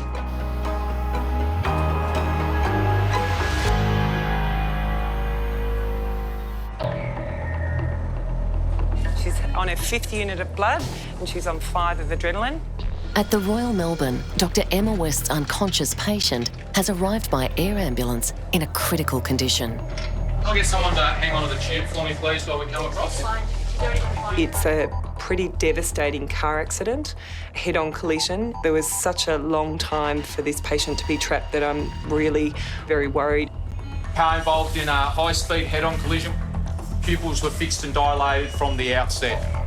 Through most of the flight, all I had was blood pressure around 50. That was the best I could get.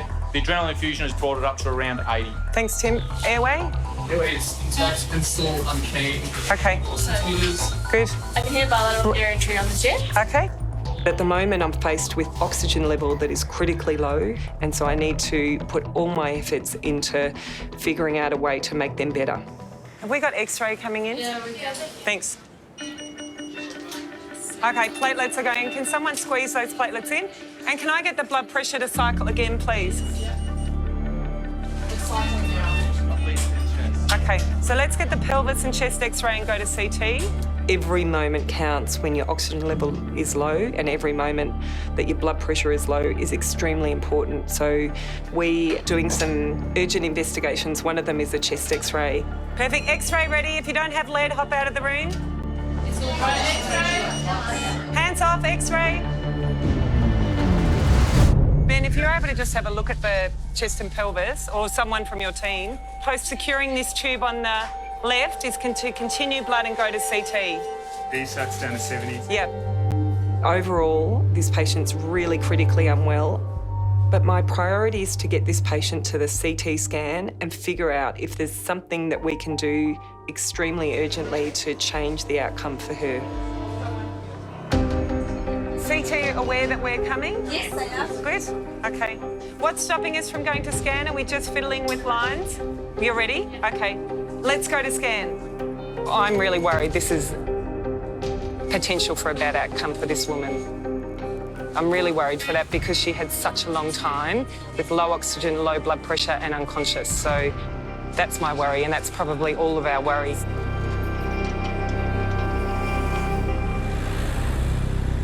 Yep, no worries. Are they triaged?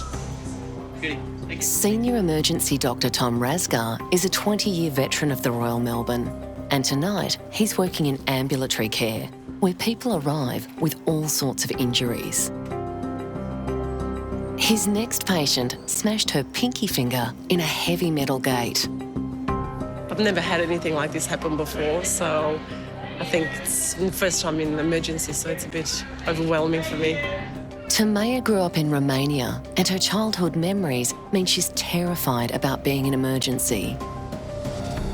Grew up in a communist rule, so obviously things were very limited in terms of anaesthetics. So to have dental work as a child, they wouldn't use much anaesthetic. Oh, I'm scared, yeah. Often the emergency department is very noisy, very bright, high volumes of traffic going through. The combination of what's happening to you personally and then those environmental factors can actually, for some people, really make it a very distressing experience. And so what's happened? Sit up there. Caught in the metal door. Yep. Closing and... Yep. What time did it happen? Yesterday at 3:30. Okay. Are you left or right-handed? Right-handed. And what do you do for work? I look after the little one. I just stay at home. Yep. How old's your baby? 5. 5. He's a kinder, yeah. Yep. Keeps busy. Now, how throbbing is that fingernail? Continuous. Okay. Tamaya's husband, Reno, is worried for his wife. Do you want me to make your whole finger go to sleep? Yes, please. I want anaesthetic. Lots of it. I want to feel nothing. We feel the injection. Yeah, but I won't feel nothing afterwards. Well, you'll probably still get a pushing and pulling sensation when I'm doing something, Yeah. but hopefully it won't be painful. Okay. All right? Promise? Sound good? Yes, Don't make promises. Oh. She's got a phobia. Yeah, no, fair enough. Everyone presents to the emergency department with, their own life experiences, but I try and take into account and accommodate their past experiences and their current fears. And hopefully it can be a matter of being able to reassure them that their worst fear is very unlikely to happen. So the tip of the finger's quite swollen, there's some bruising under the nail, and on the other side, on the pulp, there's some skin wound. So we'll do what needs doing to try and make her better in the long term. She's already had an X-ray that the triage nurse has organised, so we'll have a look at that. So she's pretty anxious. This is the worst part of what I'll do.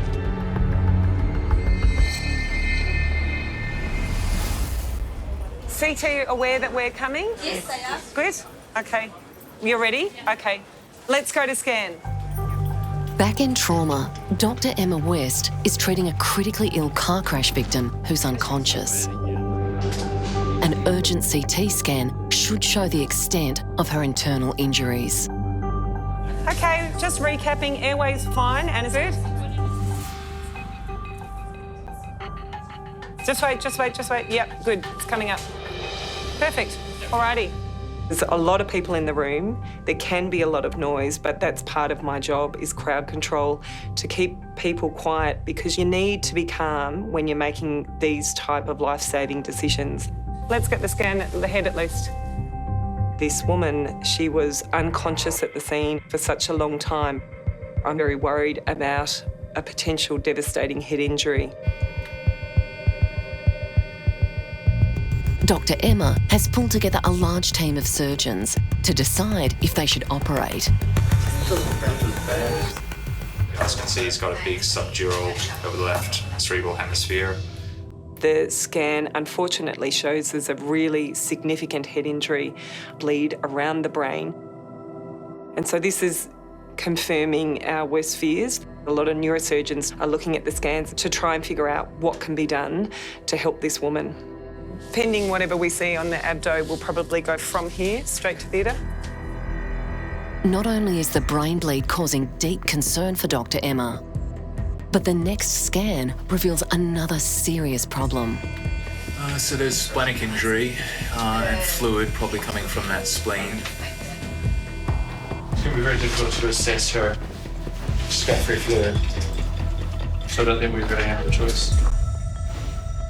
This patient is bleeding internally and needs to urgently go to theatre for an operation to control the bleeding. Are you going for a laparotomy? Yep, okay, good. We're going to go directly from here to theatre. She's bleeding heavily from a laceration in the spleen. She needs it removed. There isn't another course of action that can save her life. Emma, we're speaking. We're ready to come up for trauma laparotomy. So we'll go straight up to theatre. Very, very serious, unfortunately.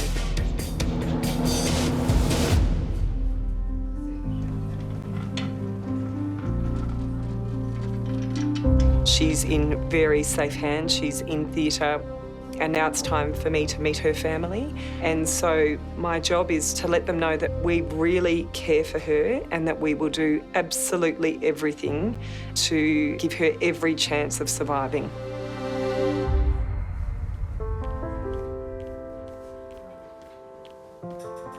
You train in it, and you have to train in it because you have to do it well, because, this is some of the hardest news that they'll hear in their life.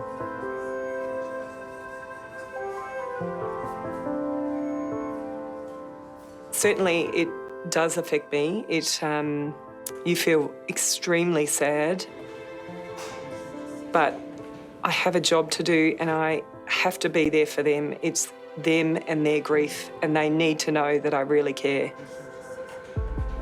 It's more than just a job, I guess. That you're really there doing everything for their loved one.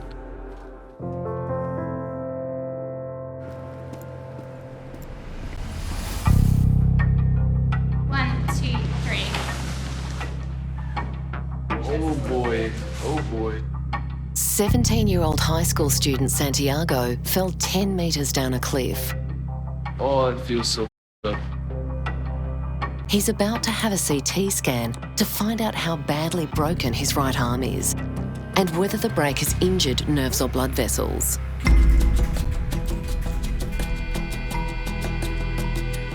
Ooh, his arm looks like this. It's all smashed, I think.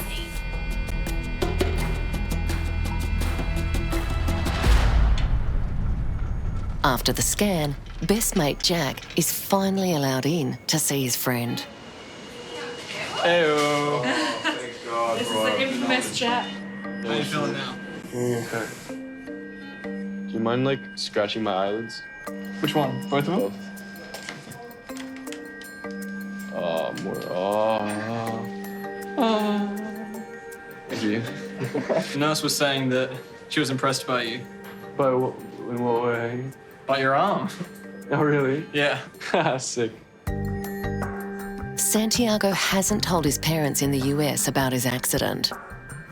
They're about to get a frightening phone call. Hi, Mom. I'm sorry, I didn't mean to wake you up.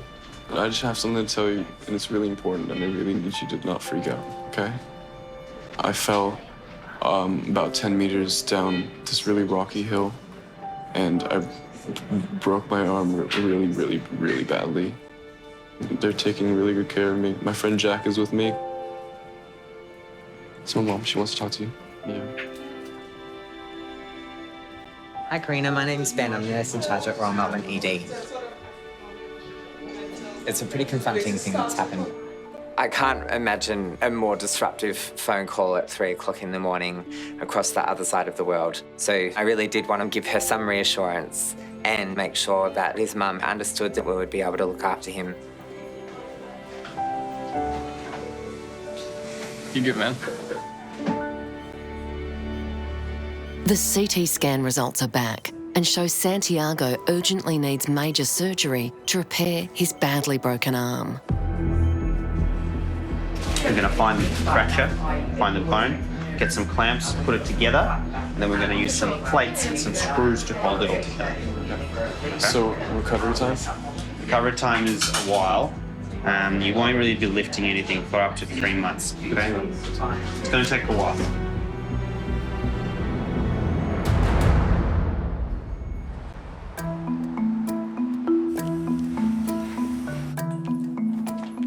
All right, let's go. Hey, Nadia, where did you put Brian? 11, okay. Dr. Michelle Thornhill is on her way to meet 84-year-old Brian. Knock, knock. Brian's daughter Liz brought her dad into emergency after he called her earlier today for advice. All right, so tell me, what's been going on? No, I haven't been able to go to the toilet. Has this ever happened to you before? Have you changed your diet at all? Are you drinking water? Yeah. My dad's diet overall is really good. He has vegetables. Right. Always try and get every colour of vegetables. Oh, great. Oh, yeah, nice rainbow theory I've been hearing about, yeah. Brian lives on his own and generally eats well, but thinks his cooking might be to blame. Once a month. Once a month, yeah? I cooked something. Something went wrong this time with what I cooked. It was pasta. Okay. Got overcooked. It actually stuck together. And I think that's what caused it. It was solid. Right. So you think the overcooked pasta might have caused it? Yeah, that's right. Holidays. Nice that he's cooking his own food, and it's really cute that he thinks the pasta might have caused the problem. But my priority is to make sure that everything else checks out okay. So I'm gonna feel your tummy. I'll just put you to lay flatter. You tell me if it's sore, okay, when I press. Sorry, my hand's a little cold. Cold, yeah. That's cold. Brian tried to fix the problem himself. When he rang at 6 a.m, he'd been out jogging overnight to try and Out jogging? Yes, at 80. Yeah, well, I thought, if I do a bit of exercise... Right. So I knew I'd better get over there. Dr. Michelle orders a scan to find out what's really going on with Brian's bowel. Given the fact that Brian is a senior citizen, it puts him at a lot of risk for abdominal diseases. So it may be as simple as constipation, but in the older population, I always have to think about the more sinister causes, some other thing that might be obstructing his bowels, a hernia, or even something as severe as cancer. I mean, I just don't want you to feel pain. General anaesthetic, I reckon. That would be the best. In a nearby treatment bay, Dr. Tom Rasga's patient Tamaya is considering extreme measures, being knocked out for the treatment of her squashed pinky finger. We all get this. No, it's not funny, they'll be the best. The emergency first-timer has a pathological fear of pain. All right, so the anaesthetic goes here. All right, so I'm just going to give the skin a bit of a wipe. All right, so this part does sting. I don't have very good pain threshold. All right. Keep breathing away through. Should just start to feel better now. Okay.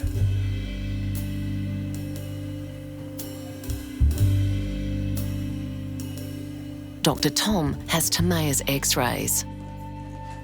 It's split down the middle, I reckon. So there's your hand like that. Yeah. So there is a little crack through the bone. Oh, there he is. All right, but it's nice and straight. Okay. Okay. Okay. So there you go. But because the skin's broken, we do get a bit more worried about infection. Yeah. Tamaya's x-ray showed an undisplaced fracture with the open skin on the pulp side of the finger. If the bone then gets infected, then that can be a very significant problem. If you squeeze it, does it hurt?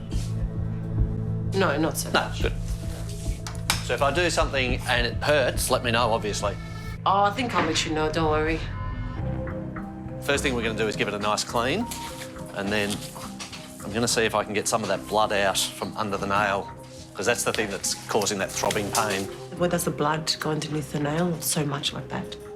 Because the broken bone bleeds, and it's got nowhere to go. Okay.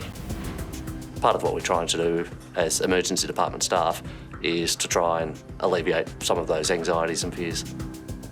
Can you feel it? No. Oh, there you go.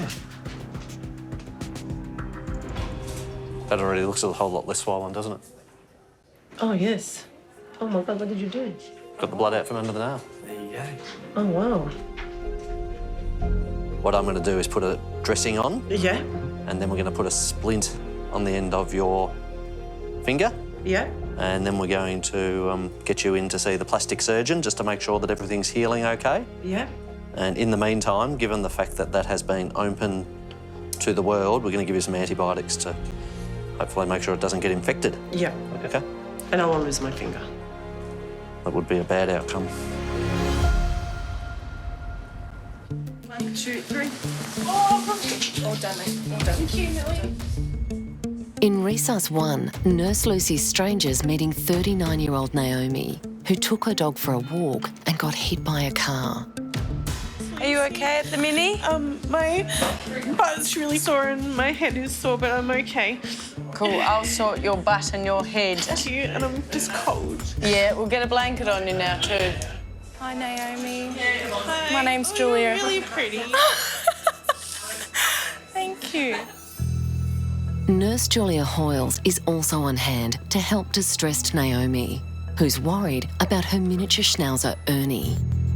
What's happened? I got hit by a car crossing the road because my dog stopped and I turned back to get him, and then I got hit by a car and it hit me on this right-hand side and my head hit the windscreen and I went flying through the air and so you went through? I landed on my bottom and my bottom's really sore. I got myself off to the side of the road and I knew instantly I was in a lot of pain, so I asked somebody to call the ambulance. Nurse Lucy gets senior emergency doctor Jonathan Patson up to speed. And what's she got, injury-wise? Pain to right temporal and Sacrum is sore, but abdosoft, no. Sore long head, bone. sore head, sore bottom.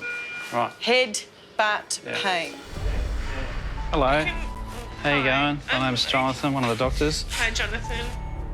We always worry that they've got a broken pelvis because that's the thing that gives the worst outcome. If her pelvis is broken, the bones there are bleeding, they will continue to bleed. She'll lose a lot of blood quickly, and the risk is she'll go into hemorrhagic shock. Does that hurt? Oh, it just hurts.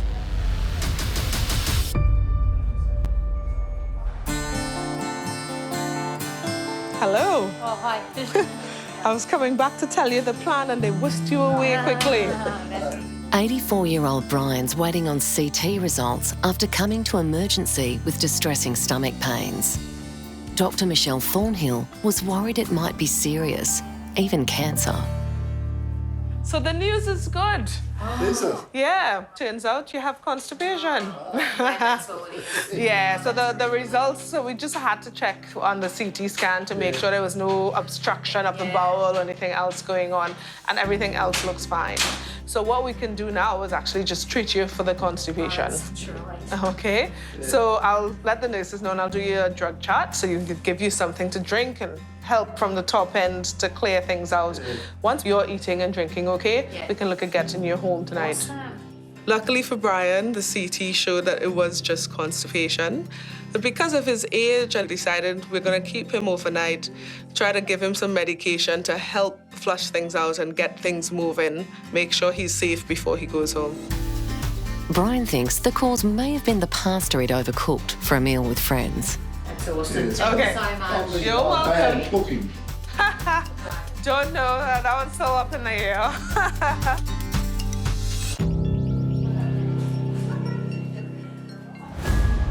Are you all right?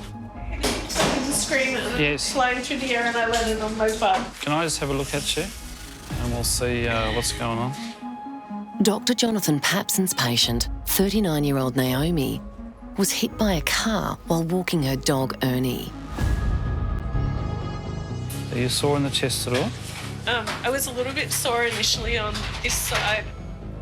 We're working to exclude the bad injuries. Naomi, I've got sore back, sore buttock. We're worried about a broken pelvis. Did you land sort of My butt. right on your butt? I think so. Yeah. She's flown through the air and she's hit the windscreen. It's not a trivial thing. Are you sore in the tummy? No. So potentially, if her pelvis is broken, it's a big problem. How attached are you to this top? You can cut it off. Great. Can you lift this leg up? Does that hurt? Oh, it just hurts in my lower. Hurts in your lower back, yeah. Okay. All right. Can you move this one? Great. Good. That's excellent. Have you got a bump on your head somewhere? I feel like the back of. Well, I can't tell if it's my hair. Or Yeah, my you got the hair not there. Yeah. Well, it You can doesn't. take my hair. You can Doesn't take seem it to be out. bleeding. You reckon I can do that? Well, I've got daughters. I could probably get it out. While it was my job to do the ballet buns, look, I never did them quite right. Having daughters, it gives you an insight into all this kind of stuff. Hairstyles, the gear they wear, you know, I'm all over that stuff. It's just sore, like. Yeah, you got a bump there. Did you get knocked out? I didn't lose consciousness. I reckon just given the way you flew through the air and the fact you've got a sore back and a sore bottom, we should put a collar on, leave it on. Yeah, version. give me a Aspen collar, please. Okay, sounds like you know what to do. Are you medical yourself or something? How do you know about Pediatric collars? intensive care nurse at the children's. There you go, it's nice. All right. Well, welcome to the other side. Has she got a broken neck? It's always a concern because we don't want to start moving her around and moving her neck around if it's actually broken. All right, now stay nice and still. You'll feel some pressure behind the neck there. Would I be able to check if my brother is in the waiting room? Naomi's brother, Brendan, is waiting anxiously to see his sister. Yep, don't want to panic him. Yeah, we can. He'll be more freaked out than me. That's usually the case. But Dr. Jonathan first needs to check Naomi's spine. She says she's fallen on her back. This is the thing that will show us what we're looking for, where the injury is, hopefully. All good. On 1, 2, 3. Big breath. Sorry, love. All right, does this hurt? Yeah. You saw in your lumbar spine, Yep. yeah. And then where's this coccyx problem? Down here somewhere? Yeah, there. There. Really badly Yeah, there on yeah. both sides. So we're going to get some scans because of I want to image it back. She's a pedestrian versus car, so the thing we fear the most could be happening in Naomi. And give you the morphine before we try and move you across. And I really need you to try not to move your legs as well, just till we have a good look at you. She's hit her head. There's potentially some bruising on the brain. She's probably twisted and bent as she's flown through the air. Has she broken her low back too? And then the pelvis again, because that tends to be where the problem arises in this sort of trauma. So that's what we're looking for with our scans. All done? We'll go down to get my brother now. Yes, we can, darling. What's your brother's name again? Brendan. Naomi's brother hasn't seen his sister since the accident. Brendan? Hey, mate. I'm Luce. I'm one of the nurses. It is really scary. Yeah? All right. It is scary, but she looks good. It's all right, Dad. Yeah, I know. Now, are you the one that took the dog? Yeah. Good. That seems to be her main concern in all of this. It's fine. It's just it's covered in coffee from the accident. Happy licking it off. I found him, and you were right. He was worried? Yeah. You can come in and have a chat. She can't sit up or anything at the mini. Hello. You all right? Yeah, I'm fine. I'm going to leave you now, sweetie. Thank you so much, Lisa. You're awesome. You're more than welcome. I'll see you later, beautiful. As Naomi waits for scan results, her brother fills her in about Ernie. The main thing is Ernie's fine. He's back at home, sitting on the couch. Bit of a shock, a little emotional, but well, she is a nurse, so she knows the whole procedure and knows what's going on, and I think, yeah, she's doing well anyway, so. I cooked something. Something went wrong this time with what I cooked. Dr. Michelle's patient, Brian, thought his home-cooked pasta had caused his constipation. That's awesome. Okay. Thank you so much. You're welcome. Don't know. That one's still up in the air. He went home the next day once the medication got things going again. And he still enjoys the odd bowl of spaghetti bolognese. That already looks a whole lot less swollen, doesn't it? Oh, yes. Oh, my God, what did you do? Got the blood out from under the nail. There you go. Oh, wow. Dr. Tom's patient, Tamaya, went home with her fingers splintered and returned later for surgery to repair the damaged nail bed. I don't have very good pain threshold. And she's recovering well after her first emergency experience. So we'll go straight up to theatre. Very, very serious, unfortunately. Dr. Emma's car crash victim had surgery and went to intensive care. But the injuries were so critical, the patient didn't survive. Hello, how are you feeling?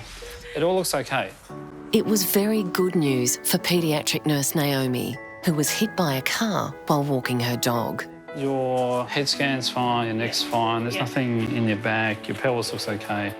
A CT scan showed some soft tissue damage, and Dr. Jonathan sent her home to be reunited with her dog Ernie.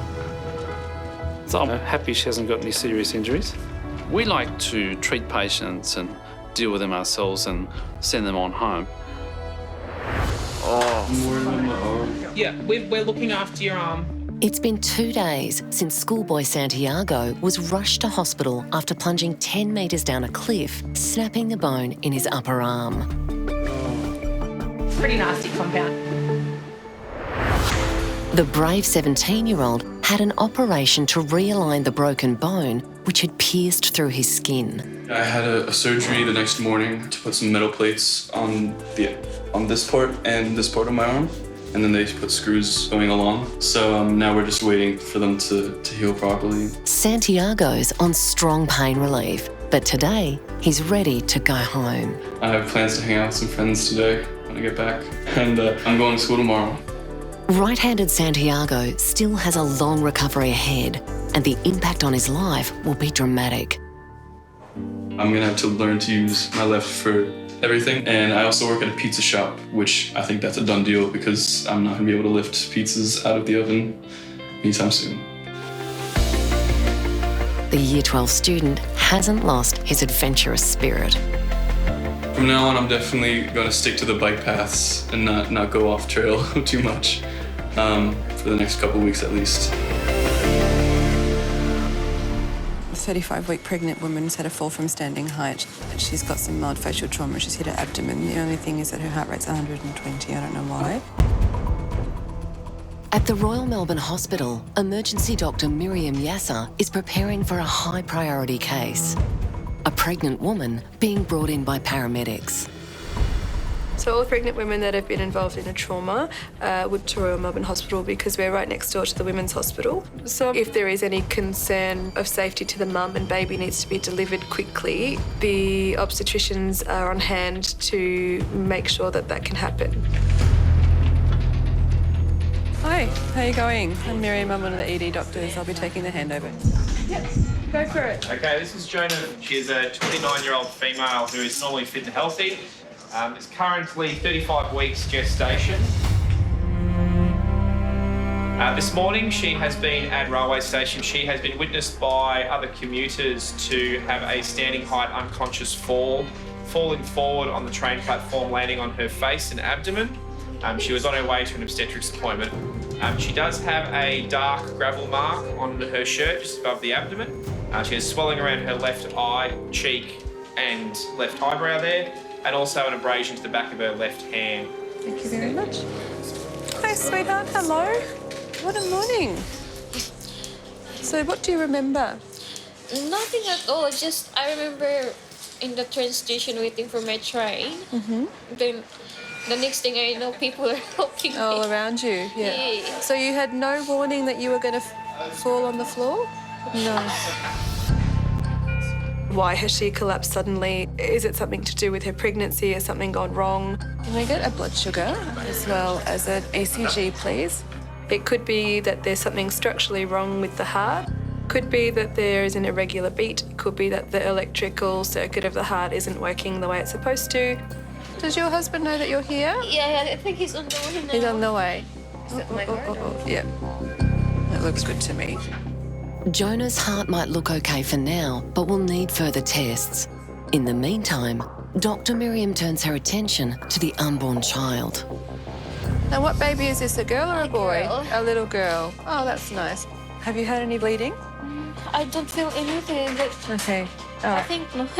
She hasn't felt baby move and it could be quite serious. We obviously need to make sure that the placenta's okay, that there's no bleeding. And your first baby? Okay. It's under IVF. Under IVF, okay. Anytime I'm responsible for a pregnant lady like this, it's really, really scary because there is potential for a life-threatening injury for baby. I'm just going to do a little scan of your belly, okay? All right, my darling. What would you like? A weak cup of tea. Weak cup of tea. Any sugar? Just sweet enough, are you? Okay. Over in the treatment bays, hospital volunteer Jean is serving up tea and comfort. This is my office. She's been at the Royal Melbourne for 10 years. Well, cups of tea in England, of course. You learn to make tea. I was about this high. I've always been a short person. I nearly said arse then, but I didn't.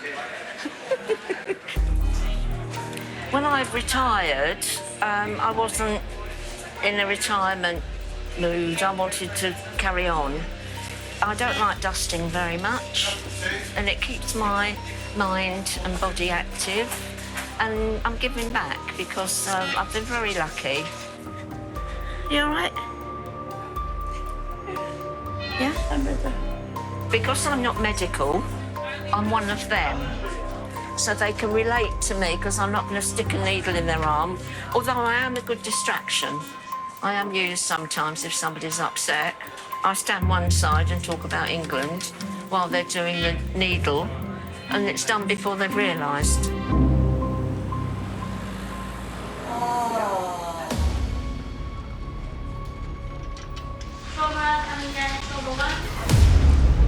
Senior Dr. Sarah Whitelaw is heading to trauma to treat a critically injured cyclist who's been hit by a car and thrown from his bike. 1, 2, 3.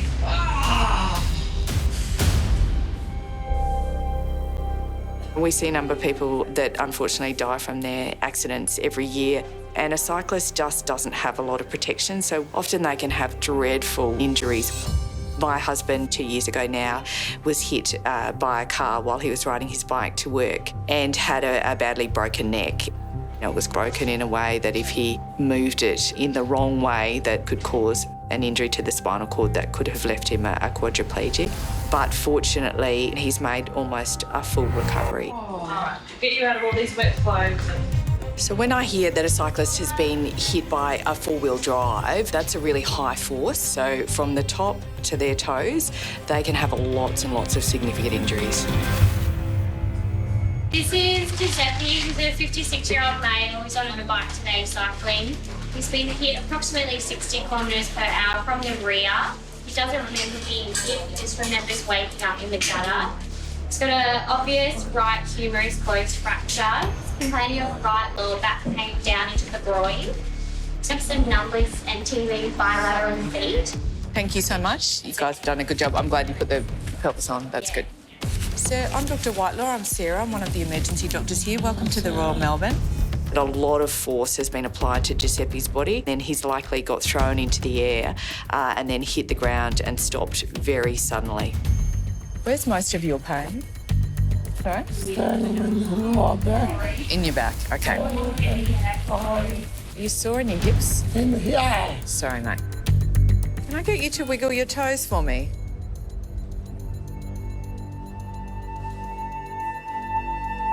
I feel it. They're numb. They feel numb, do they? Okay. When people are having trouble feeling or moving their feet or their legs, we do worry about injuries both to the bones in their spine and also the nerves in the spinal cord itself, which can leave people permanently paralysed. Ah! So sorry, love.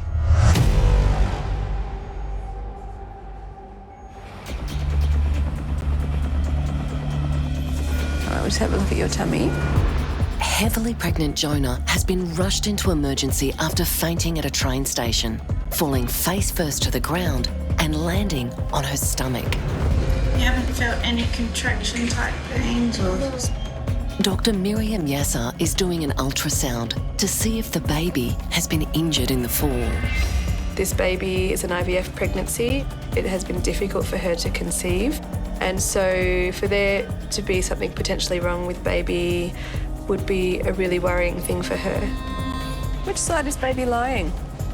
Most of she's here.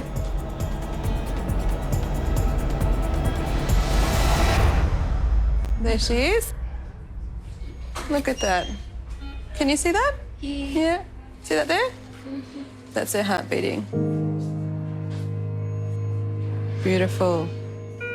That looks really good to me. So everything is okay. For the moment, baby is okay, but we need to further investigate what's happened to Jonah that's caused this collapse. Is it sore up here? It's sore there. Darling, what we need to do is we need to do a scan here of your face to make sure that nothing's broken and the eye's okay. We know that she's injured her face and we know that her heart rate's really high. Please breathe in and hold your breath. So the most concerning thing in a scenario like this is still that there's something wrong with her heart. We've done some basic tests like an ECG and a quick ultrasound, but that doesn't mean that there still might be something going on. She has to be investigated by our cardiology doctors and monitored for a period of time. Waiting in the trauma bay is Jonah's husband, Darren. I just got a phone call and she just said she'd fainted, and then basically I was talking to the paramedic, so that's when I got a bit worried. Well, I was worried, so full stop. Hi. Hi, hi. How you doing? You're all right. It's an anxious wait for the first-time parents. The CT results will be back in a few hours, but the heart monitoring may take days. Only had a warning like lately did. I would have sit down, but it just happened. Hopefully everything's fine. Scary. just the uncertainty of it all.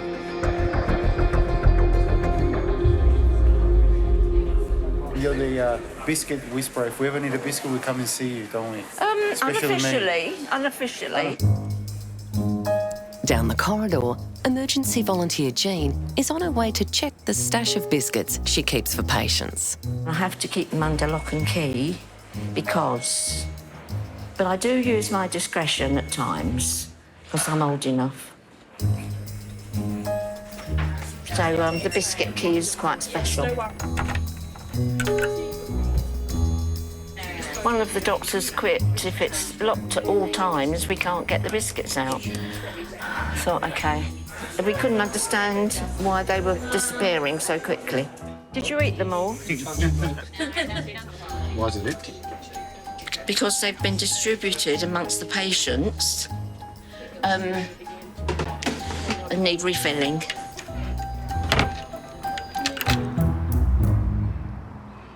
As evening falls, Dr. Jenna Alexander arrives for her shift. She became a doctor because of George Clooney. I was a big ER fan.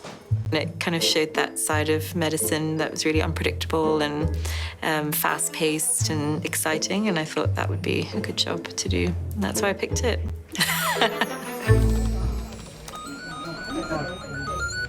ED, Nathan speaking. Yeah, no worries, I'll see you in Toronto. Thanks. An air ambulance is landing on the hospital helipad with a man who's been injured in a freak car accident. Guy in a four-wheel drive and has crashed. He's an 180-kilo gentleman, apparently, was trapped in the car and had to be freed by the SES. And he's got back injuries. That's all we know so far. Dr. Jenna is standing by to treat 38-year-old Brad.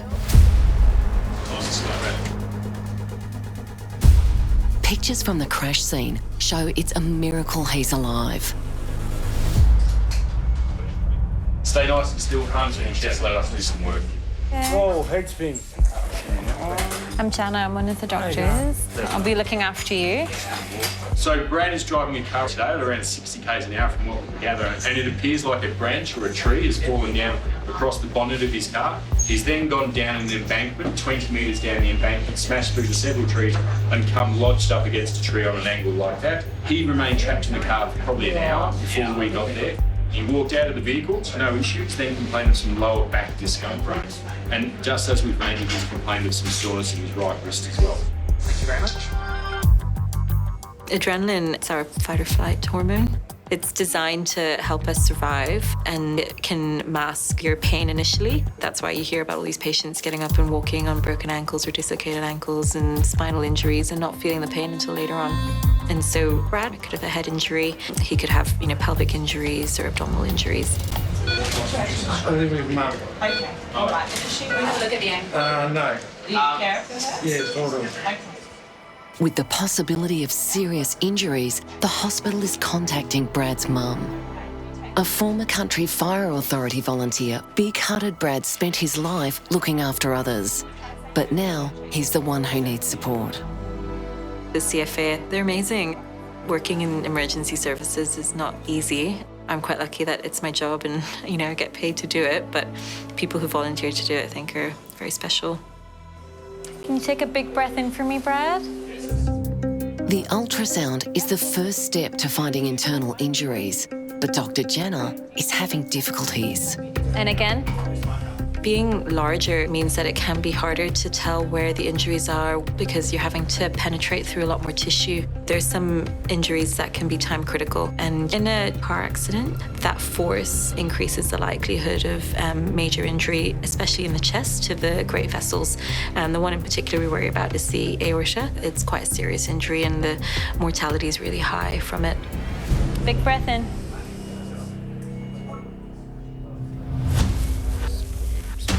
I'm so sorry, love.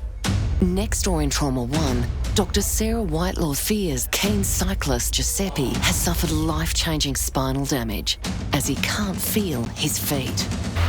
So what we're going to do is roll you on your side, and we just need you to stay still. So don't shake or nod your head, just say yes or no when I'm pressing on the bones to tell me if they're sore or not. Nice and slowly. 1, 2, 3.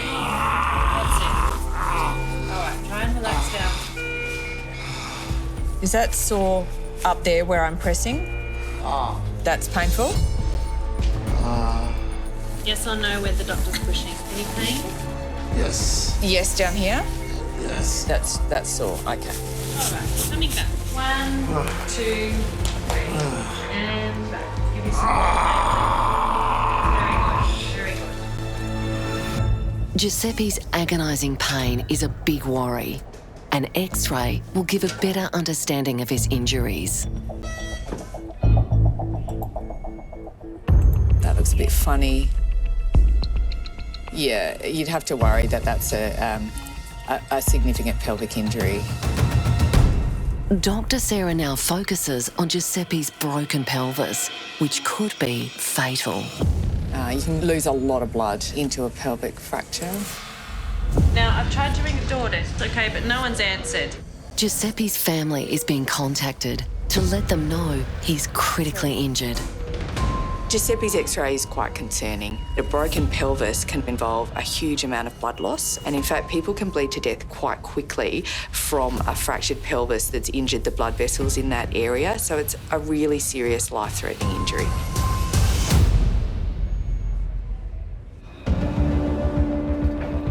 Squeeze my finger for me now. Good. Can you take a big breath in for me, Brad? In Trauma 2, Dr. Jana Alexander is still treating former CFA volunteer Brad, who was airlifted from rural Victoria after a horror car accident. And again? Brad's size is making it harder for Dr. Jana to pinpoint any life-threatening internal injuries. Abdominal fast is negative. The chest is clear. Finally, she can rule out bleeding to his abdomen and chest. So, do you remember all of the accident? No, sorry, just try to keep your head still. Yeah. So, what is the last thing you remember? I don't know. You've got some bruises on your face, so we know that you'll hit your head, and you might have lost consciousness for a while, but we're not sure. Yeah, okay. So there's different types of head injury. They can get bleeding around the brain, and sometimes these patients will have long-term brain damage. 1, 2, 3, and roll. All right. Any pain here? No. Yep. Starting. Oh. Okay. It's all in the lower back. Yeah. So, In the- lower to spine, upper arm spine. Yeah, it's all in here. The fact that he's got spinal tenderness, he's potentially got a brain injury, and also he's a difficult patient to assess at the bedside with our ultrasound. All those factors combined means that he gets a full head-to-toe scan to rule out any major injury.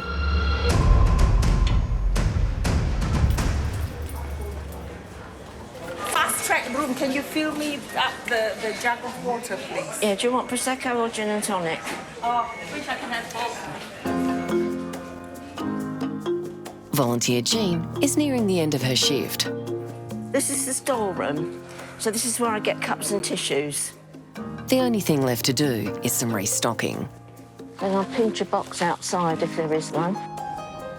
My main aim when I come in is to leave people feeling a bit happier when I go than they did when they came in, and to have a smile or a bit of a laugh.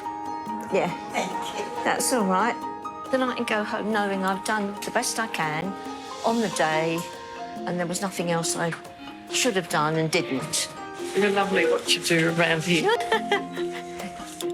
She's walked 15,000 steps today and made countless cups of tea. So I should probably bugger off, as they say here.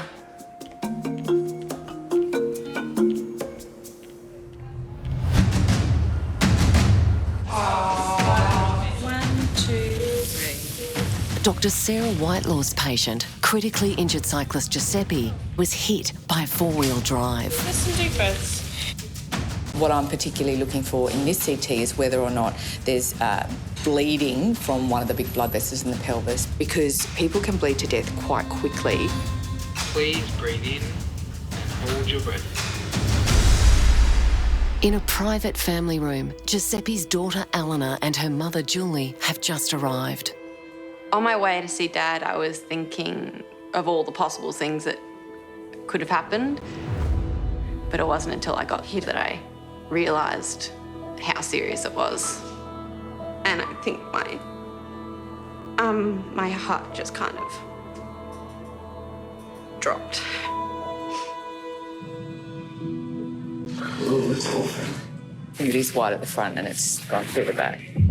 The scans reveal Giuseppe has a broken collarbone and arm, severe damage to his spine, and his pelvis is broken on both sides. We talked about there being lots of really big blood vessels down there, and the worry is, they can bleed very quickly. In this gentleman, it looks like they're not bleeding that quickly, so probably no huge blood vessels have been absolutely ripped in half. Giuseppe is bleeding internally, and Dr. Sarah needs to stop it. But first, she must get his fractured arm out of immediate danger. The worry is the position it's in at the moment is probably putting some stretch on the nerves and the blood vessels, so we've got to fix that reasonably quickly because it's limb-threatening.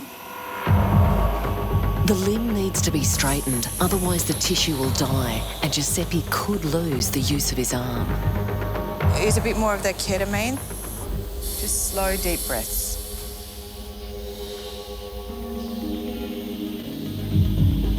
Dr. Sarah is watching for any change in Giuseppe's vital signs. Sorry, mate. If the blood pressure goes down and his pulse rate go up, then we worry about whether his bleeding has started to speed up, and then we will need to consider taking him to the operating theatre as a matter of absolute urgency. I know, my love, I know. You've done very well. It should be much more comfortable now. As his arm is being wrapped in a plaster cast, suddenly there's a problem. The blood pressure's gone down. Moment. His blood pressure is dropping, and you need blood circulating to perfuse your brain and provide oxygen to your heart and your kidneys and your lungs. So once that bleeding gets to a point where there's not enough blood circulating around the body, Giuseppe could die unless we stop that bleeding.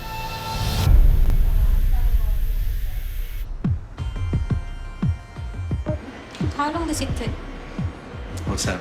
Lock eye. How long does it take what to go? Depends on the person, I think. Dr. Miriam Yasser's patient, 35-week pregnant Jonah, fell face first and landed on her tummy. Well, at least the baby's fine. Her baby is okay for now, but Jonah and her husband are waiting for test results on her badly smashed face and on her heart. If she needs surgery, she may have to deliver her baby early. Jonah, you've got a few little fractures in the bone around the eye.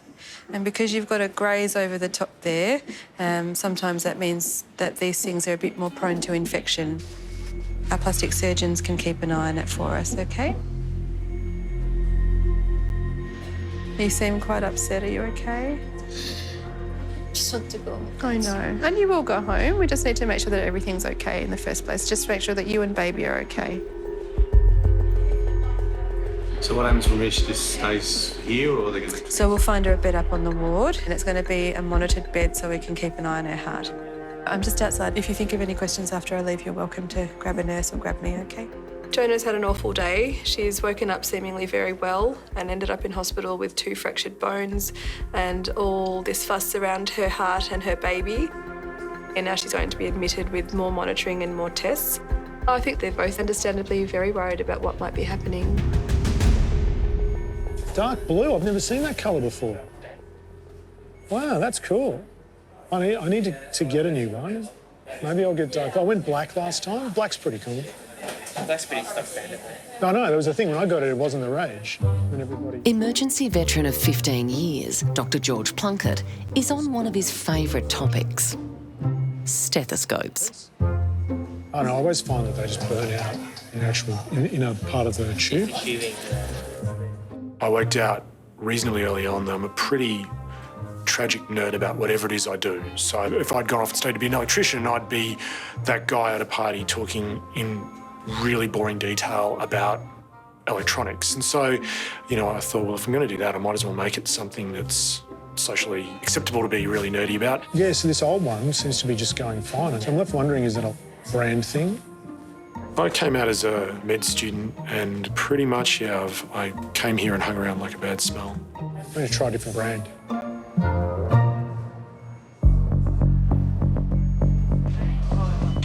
Over in triage, 58-year-old electrician Roger has arrived with paramedics after falling through a ceiling manhole.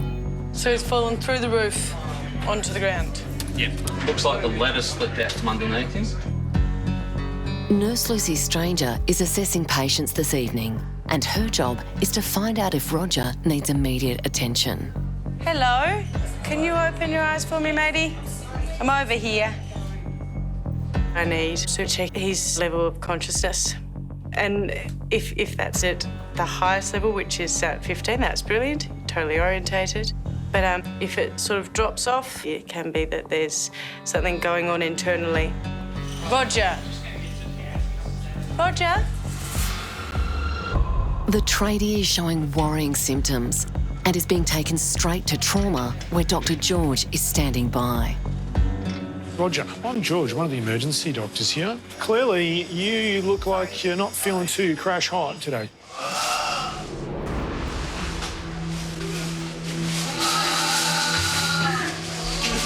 Where's that pain, mate?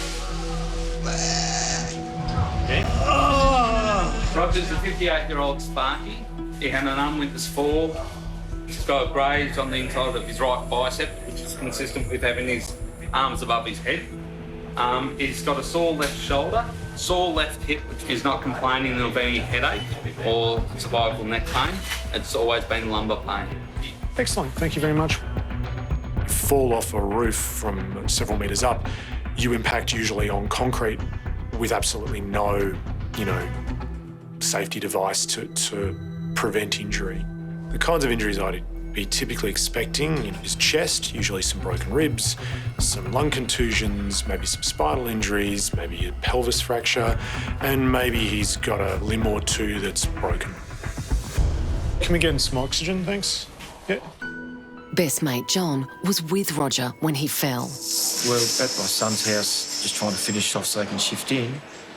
And he's had to go up in the roof and put his bladder up in the manhole. And I think as he was walking up, it slipped out and he's obviously fallen down and done a bit of damage to himself. So, yeah, a bit of a shock. Can you feel me touching your feet? Yeah. Any numbness or tingling? Nah. Roger can feel his legs, but it doesn't rule out spinal injuries. Yes, if there's pain, no pain. So we're going to try and get some x-rays. So if anybody's not wearing lead, can we start migrating out of the room? Thank you. So his x-rays actually weren't too terrible. Looked like he might have some left-sided chest injuries, but you don't get a lot of detail in your simple x-rays, so... John will be here for when you get back from your scans, OK? And while Roger seems more alert, he could still be seriously injured. What we're going to do now are some CT scans all the way from the top of your head all the way down to the bottom of your pelvis.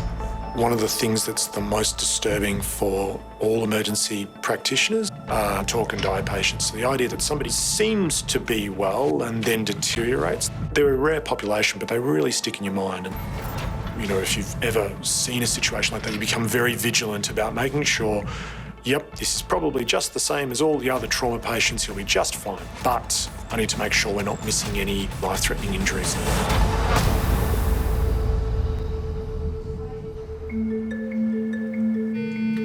Injection now, warm feeling. In emergency, Dr. Jana Alexander's car crash victim, Brad, is in the CT scanner. It's feared the former CFA volunteer has multiple injuries after surviving a shocking car accident. X-ray after this? Yes, please. While the CT scans are assessed, he's also X-rayed.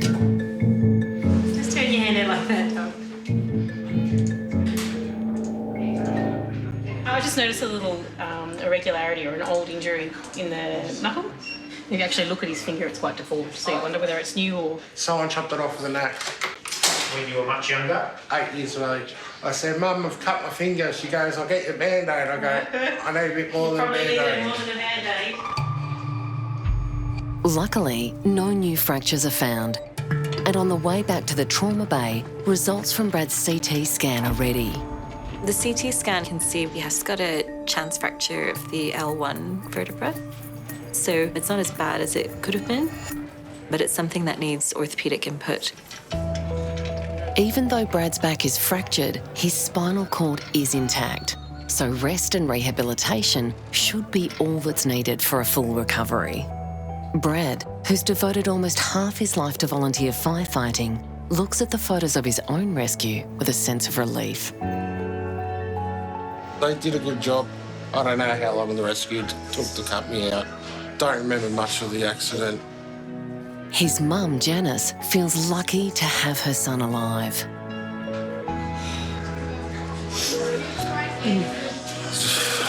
Shocked.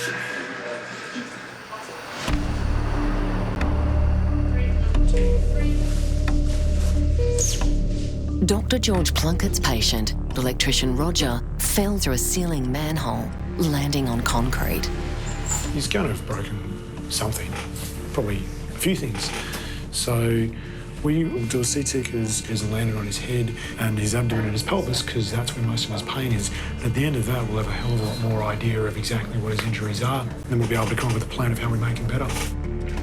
Okay, starting cold injection now, nice and still.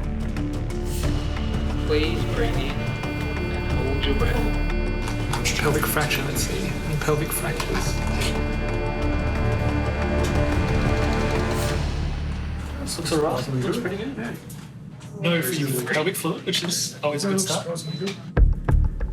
Roger's pelvis looks okay, but injuries to his back are severe. There may be bone fragments which could sever the spinal cord and lead to paralysis. So, Roger. Yes. I thought I was for sure going to see some pelvic fractures, but I couldn't see any, so that's really good. That's fantastic. We're not yet out of the woods, though. Our radiologists will go through it with a fine-tooth comb. Mm-hmm. So we'll know over the next couple of hours that we're not missing anything. Yeah. Roger's future as a self-employed electrician could be at risk. Yeah, Roger. You're not bad, John. Appreciate you coming in.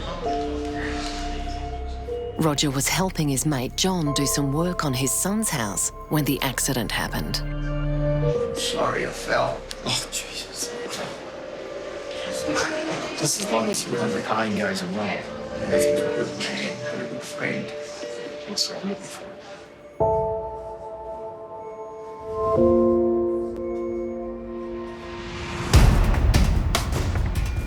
The blood pressure's gone down. Sick? Comment. Back in Trauma 1, Dr. Sarah's patient Giuseppe is in trouble. His blood pressure has plummeted. Suction that out. The 56-year-old may have internal bleeding that could put his life at risk. Give him 250 mils of saline. He's got a bad pelvic fracture, so we need to make sure he's not bleeding. My sweet, I'm putting that cold jelly on your belly. If the ultrasound shows signs of bleeding, Dr. Sarah will be forced to send Giuseppe for emergency surgery. Giuseppe's blood pressure has just got very low, and we're aware that he's got the broken bone in his pelvis, and he's obviously had some impact here. So we want to look at all the potential causes of that low blood pressure. It might be pain, but I think in someone who has got lots of injuries, we want to make sure that he's not bleeding. All right, that looks pretty good. Fortunately, no internal bleeding is found. But Giuseppe's injuries are still very serious. Giuseppe will need a big operation to fix the bones in his pelvis and the bones in his lower back. Also an operation to fix the bones in his arm. But there's lots of possible complications associated with operations like that. Even if they go really well, he's got a lot of broken bones and it's going to be a long, hard recovery period for him. It's a process Dr. Sarah went through with her husband 2 years ago. Now, she's about to break the news of Giuseppe's multiple injuries to his daughter Eleanor and her mum Julie. At this stage, it looks like there's no big injuries in his chest, but it's really the pelvis and the lower back and the right arm. So is it broken through? Yeah.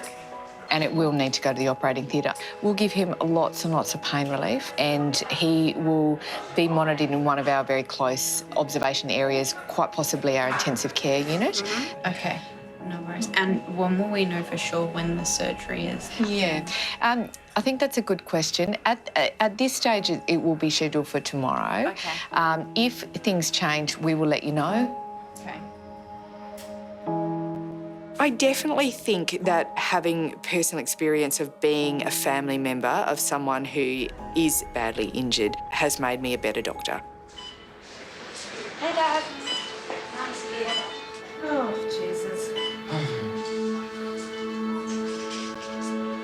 It's a lot for Eleanor to take in. Dad is very sporty, very athletic. That's one of my biggest memories of Dad as a kid, was always, you know, cycling, mountain bike riding. I'm trying to put on a front, because you need to be strong for your parents. But seeing your parent in that scenario was really, really confronting. Sorry.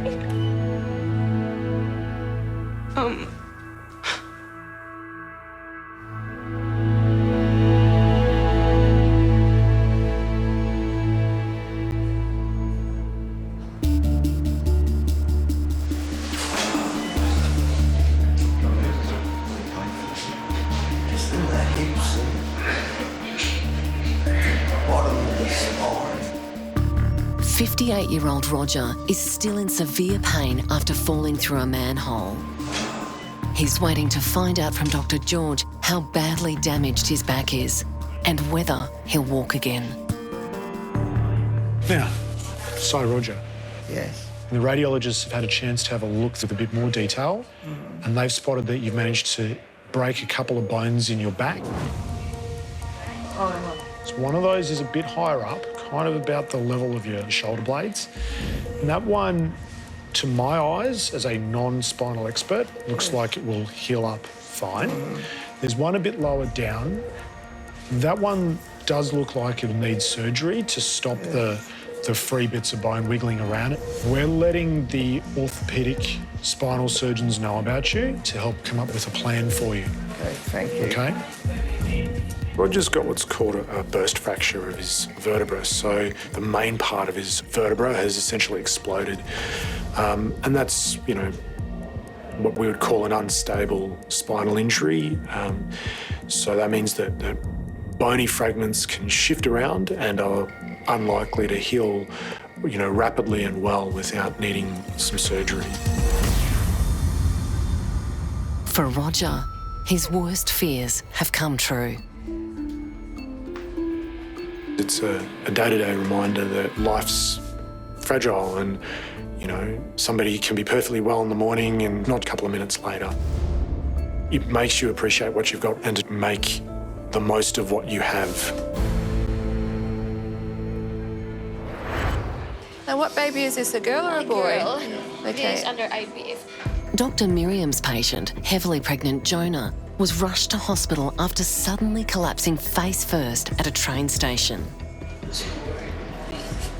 Thankfully, her unborn baby wasn't harmed, but Jonah fractured her eye socket and doctors feared she may have an undiagnosed heart condition. After 2 days under observation, doctors gave her the all clear. And not only has her eye healed, but a month later, she and husband Darren welcomed a beautiful baby girl. Oh, thanks, Nick. Former CFA volunteer Brad cheated death when a tree fell onto his car, forcing him to career off the road and down an embankment.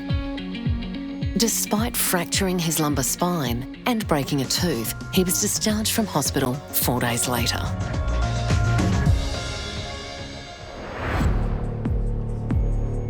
Dr. George's patient, Roger, survived his 2.5 metre fall from a manhole.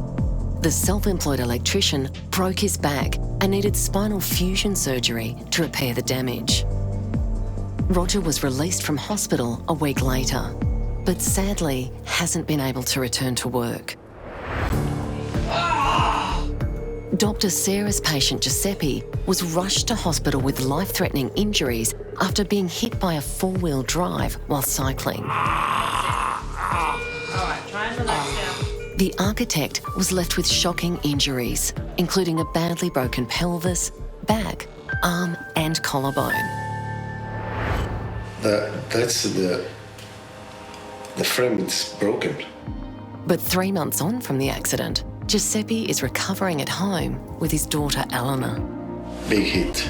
It took marathon surgery of almost 10 hours to repair Giuseppe's body. Pelvis was one doctor with his own teams. Then there was the spinal surgery with his own team. Then the surgery for the humerus and the collarbone was another team. Amazing, amazing job they did in 8 hours, 10 hours, and coordinating all this stuff. Giuseppe's injuries and intense rehabilitation mean he's been forced to give up cycling and work for now. You know, I'm an architect, I do projects. I abandon all projects. My project is only me right now to get fit. With partner Vina by his side, Giuseppe is working hard to move forward with a new perspective on life. Beautiful sun, huh? Yeah. Beautiful day. Yes, it is. Life's changing. You start to think about what is important and what is not important.